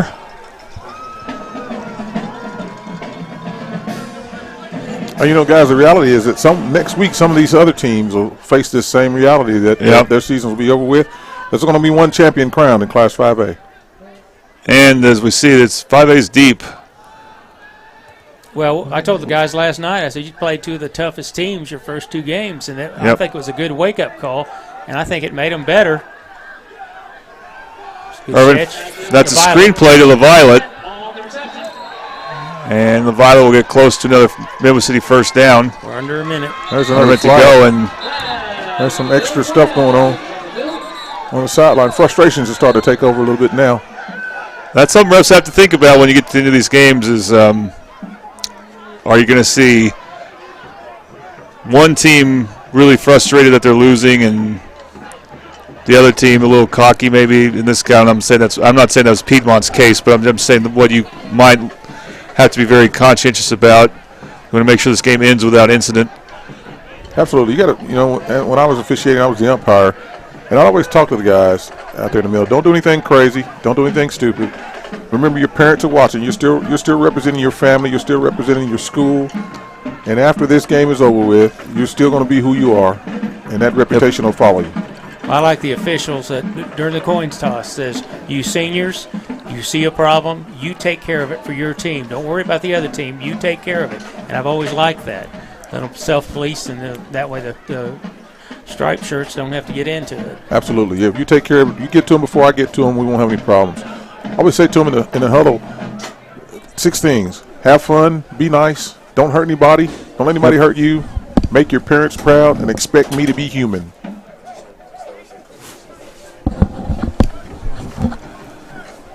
So Piedmont, a 4 seed, will advance, and they're going to take on a 3 seed in McAllister. So the defending 5A champs Collinsville has lost in their first round.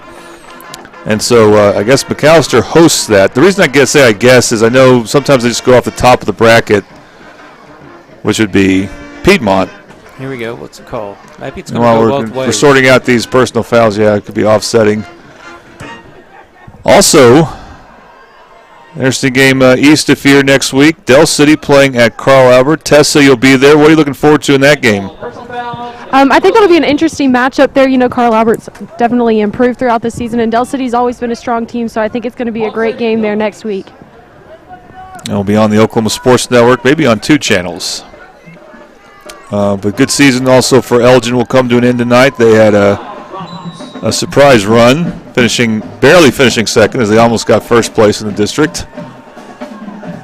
Here's Irvin to pass. Offsetting personal foul. Second down, throws, and is that a catch down the sideline? Called him out of nope, I'm going to say he's out of bounds. That was close. Good throw. Yep, it's a good catch, too, because you got to figure, your hands are cold. That was Devin Sissons, who he was an effective receiver along the sideline last week. Devin Sissons, who haven't been able to call his name much. 3rd and 5. 49 seconds to go from the season to end for Midwest City.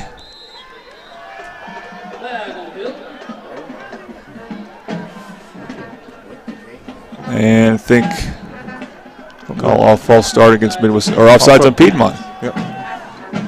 Dead ball offsides. I didn't see the movement there, but it'll be a first down.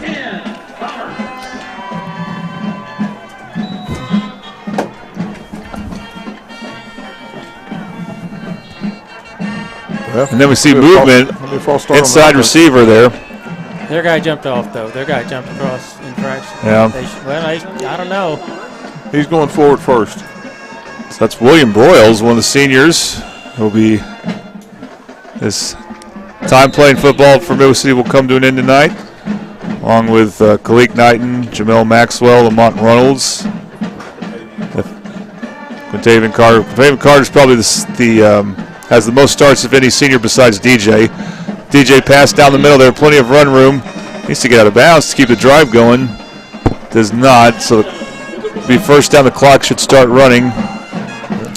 That's Sissons again with the catch.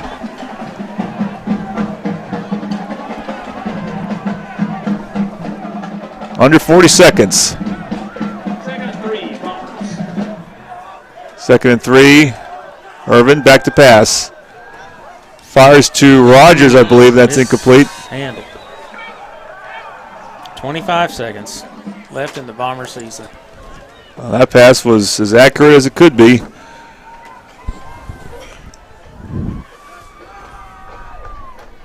Third down. And the weather definitely benefited Piedmont more, but sure looked like they would win this game no matter what. Where it was played, no matter the weather. 3rd down, handoff. That's Rogers who gets a first down. Stop the clock temporarily. This is a final time we get to say this, a red zone opportunity for Midwest City at Buffalo Wild Wings Red Zone. We want to thank them and all our sponsors. We'll mention them at some point in the post game. Clocked it. They clocked the ball there, so it'll be 2nd down with 15 seconds. But Buffalo Wild Wings, every day is game day, located 5500 Tinker Diagonal in Del City. Hey, Jordan, if I may take a moment just to reflect on a bomber, Cornell Neal, who lost his life recently, was funeralized today. I know it's a sad day in Bomber history, Bomber Nation. Our condolences go out to his family and friends. Well, and I did mention that at the end of the game last week, and it was great to see that that got passed around some on Facebook, and he was loved by many for sure. That pass in the flat out of bounds. Goes out of bounds right at the first down marker. I think he got it. I think he got the first down with 8 seconds left. Let's see if we can get something on board, something for pride anyway. That's Jamarian Hamilton, another one of the seniors from Midwest City. We haven't called his name much just because the passing game hasn't been going on much there. But again, he's one of the seniors we'll be definitely missing because he was a big presence for the team in the last 2 years, as was William Broyles. We mentioned Quintavion Carter, as our producer reminded me of him. But he was starting games for Midwest City as a sophomore, and DJ was the only other sophomore that you could say that about. But Khalid Knight and Jamel Maxwell were playing on that sophomore team that made it to the 6A2 semifinals before bowing out to Bixby, but they had a good run. And Lamont Reynolds, who came to the program last year, he'll be a senior. Darius Jackson, who's been with the program since he was a freshman. And, of course, I almost forgot, Traylon Richardson, who was a big-time player for the team last year as a linebacker, getting tackles and more tackles, and he did so this season as well, moving to the middle linebacker. Well, we got some young guys coming up. Yep. That's kind of exciting. 8 seconds to go.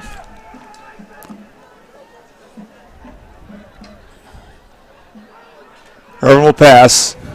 Fires end zone. Nope. Overthrows his man.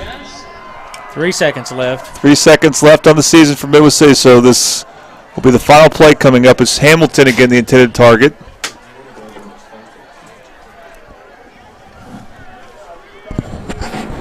Not yet.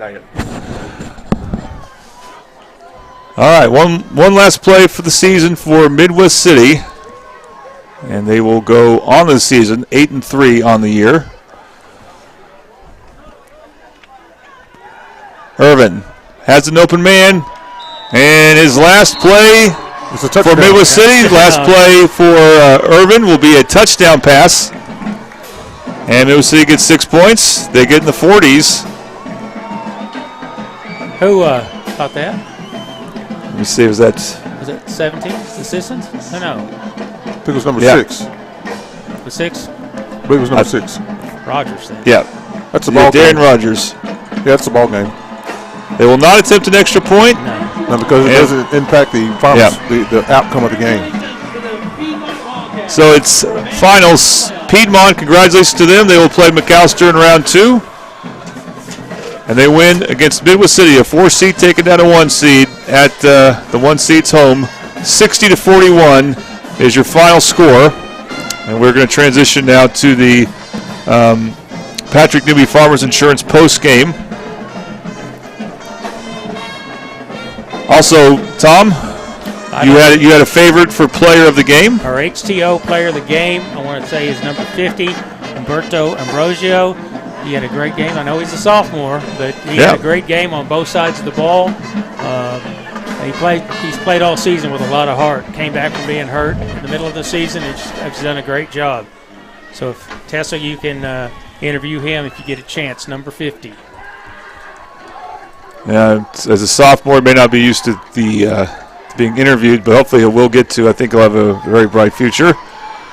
You know, for DJ Irvin, for him to say his last play as a quarterback at Midwest City High School was a touchdown pass. Yep. You know, he'll carry that with him forever. Yeah, well, Midwest City will have some interesting pieces coming back that were not in the game today. And Daniel Sampson, that was a big loss depth-wise for Midwest City. They lost him in practice right before their first game. It's Piedmont, meanwhile, their players are going to go diving into the west end zone. Diving in, just making snow angels.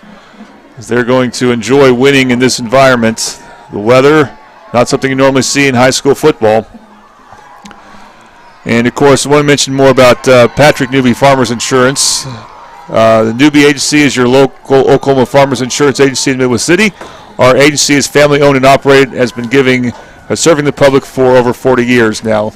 Our office is located off of 29th and Air Depot near Tinker Air Force Base. Come by and see us at 560 West Bowling Drive, Suite A, or give us a call at 405-733-7671. And again, we also want to thank our player of the game sponsor, HTO. HTO, your for world-famous iced tea.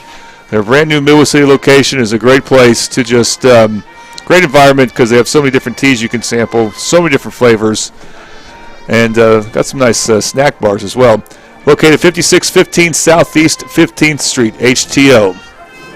All right, we'll wait for whenever we can get an interview. It's a tough time for the Midwest City players. This is not how they want their season to end, obviously, so it's devastating. I remember being on the field last year when Del City, as a 4 seed, got upset in the first round or as a 1 seed, got upset in the first round by a 4 seed, Sand Springs. And I was struck by, I knew it would hurt, but I was struck by just how much it hurt their players. And it's not surprising at all. You just don't realize it sometimes when you're up here in the booth. But when you get down the field and you can see it in their eyes, they wanted to win so badly, and just Piedmont outplayed them. Just about, well, definitely every time they had the ball, and they were able to get enough stops against Midwest City to make this game not close once we got to the end. I want to thank our quarter sponsors, Dynamite Driving, LLC, Santa Fe Steakhouse, Toonie Buys Houses, and, of course, Champion Plumbing, who is also our Countdown to Kickoff sponsor. They are our scoring recap sponsor, and they do commercials for us as well. So they've done a lot to allow us to put Midwest City football on the air, as well as Del City football and Carl Albert football and even Yukon football. We thank Champion Plumbing so much. CrossFit Complete, we called them a lot. Zach from CrossFit Complete's been advertising with us since basketball playoffs 2 years ago, and he's done it for all 3 sports that we show games regularly. including baseball last year. We started doing baseball. So we want to thank CrossFit Complete. Again, Buffalo Wild Wings, we ate there today, our Red Zone sponsor. They joined us late after the season already started, but we really appreciate that. And, of course, they do stuff with Dell City and Yukon in their Yukon location. Hopefully we can do more with them. La Herencia Grill, we loved eating there. They were a halftime sponsor. We really want to thank them for their support.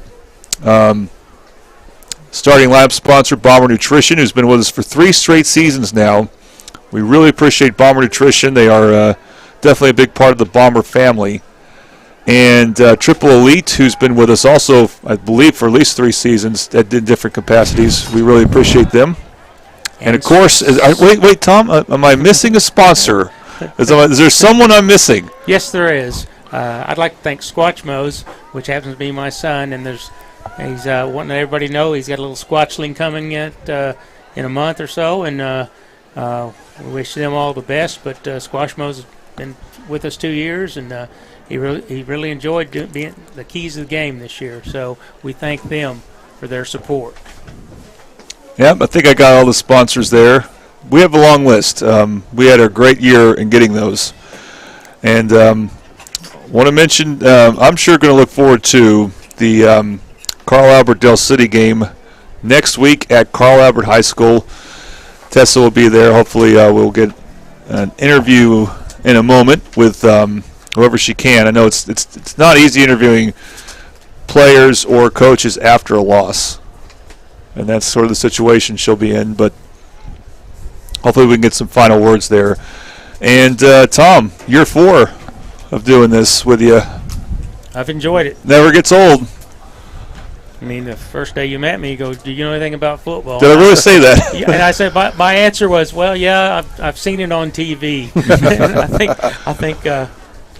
But I've enjoyed getting to know you and learning how to do this announcing thing. Well, I should have known. You were playing football before my parents were even married. Okay. So definitely appreciate that. And then there's the students that, hey, the last 3 weeks we've had to kind of brave the elements. And that would be our producer, Myson Andrino, who's been sitting by me and by Tom. He sits in between us for every game. Our camera operator, Kaylee Briones. And I call her my production assistant because she does so many things for us. Caitlin Normore, including graphics. So she's helped us out so many ways. And then Rylan Long, who's been doing the coin toss and has done camera work as well. We appreciate all of their help. And I'm going to miss the times we, because it was like every game, we went out to eat before the game at different sponsors' places. So appreciate them all around. And we look forward to some of the players that Middle City will be able to bring back. And Tessa is waiting on Coach Hall. Of course, you know how this works, Tom. Yeah, I'm glad I'm up here where it's warm because I know what it's like to be waiting on him to finish one interview to get to us, and sometimes Coach Hall can stretch it out. But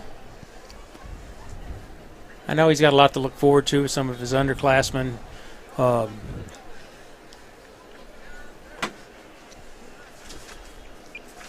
And again, in between the 2 losses early on and the loss at the end of the season was 8 tremendous victories for Midwest City, winning 5A District 1. The first 7 games were not even close. All right, here's Tessa now with Coach Hall. Yeah, I'm down here on the field with Coach Hall. Coach Hall, first off, district champs this year, a great season for you guys.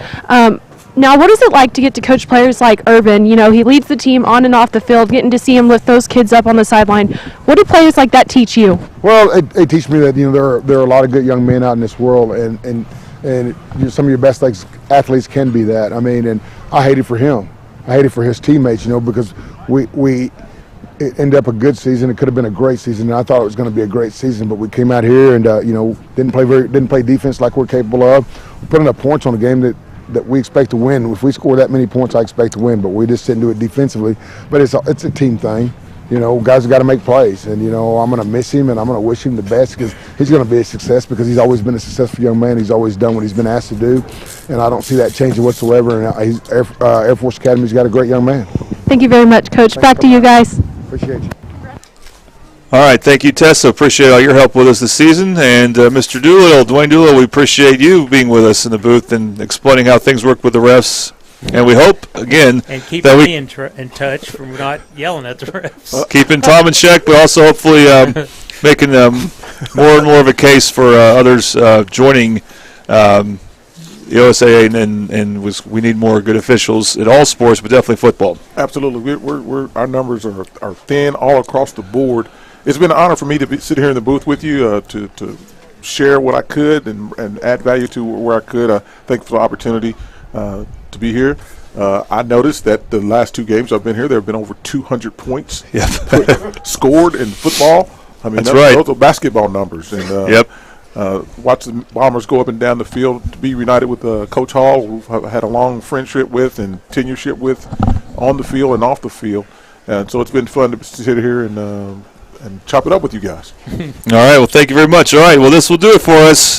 You have been watching Midwest City Bomber football on the Oklahoma Sports Network.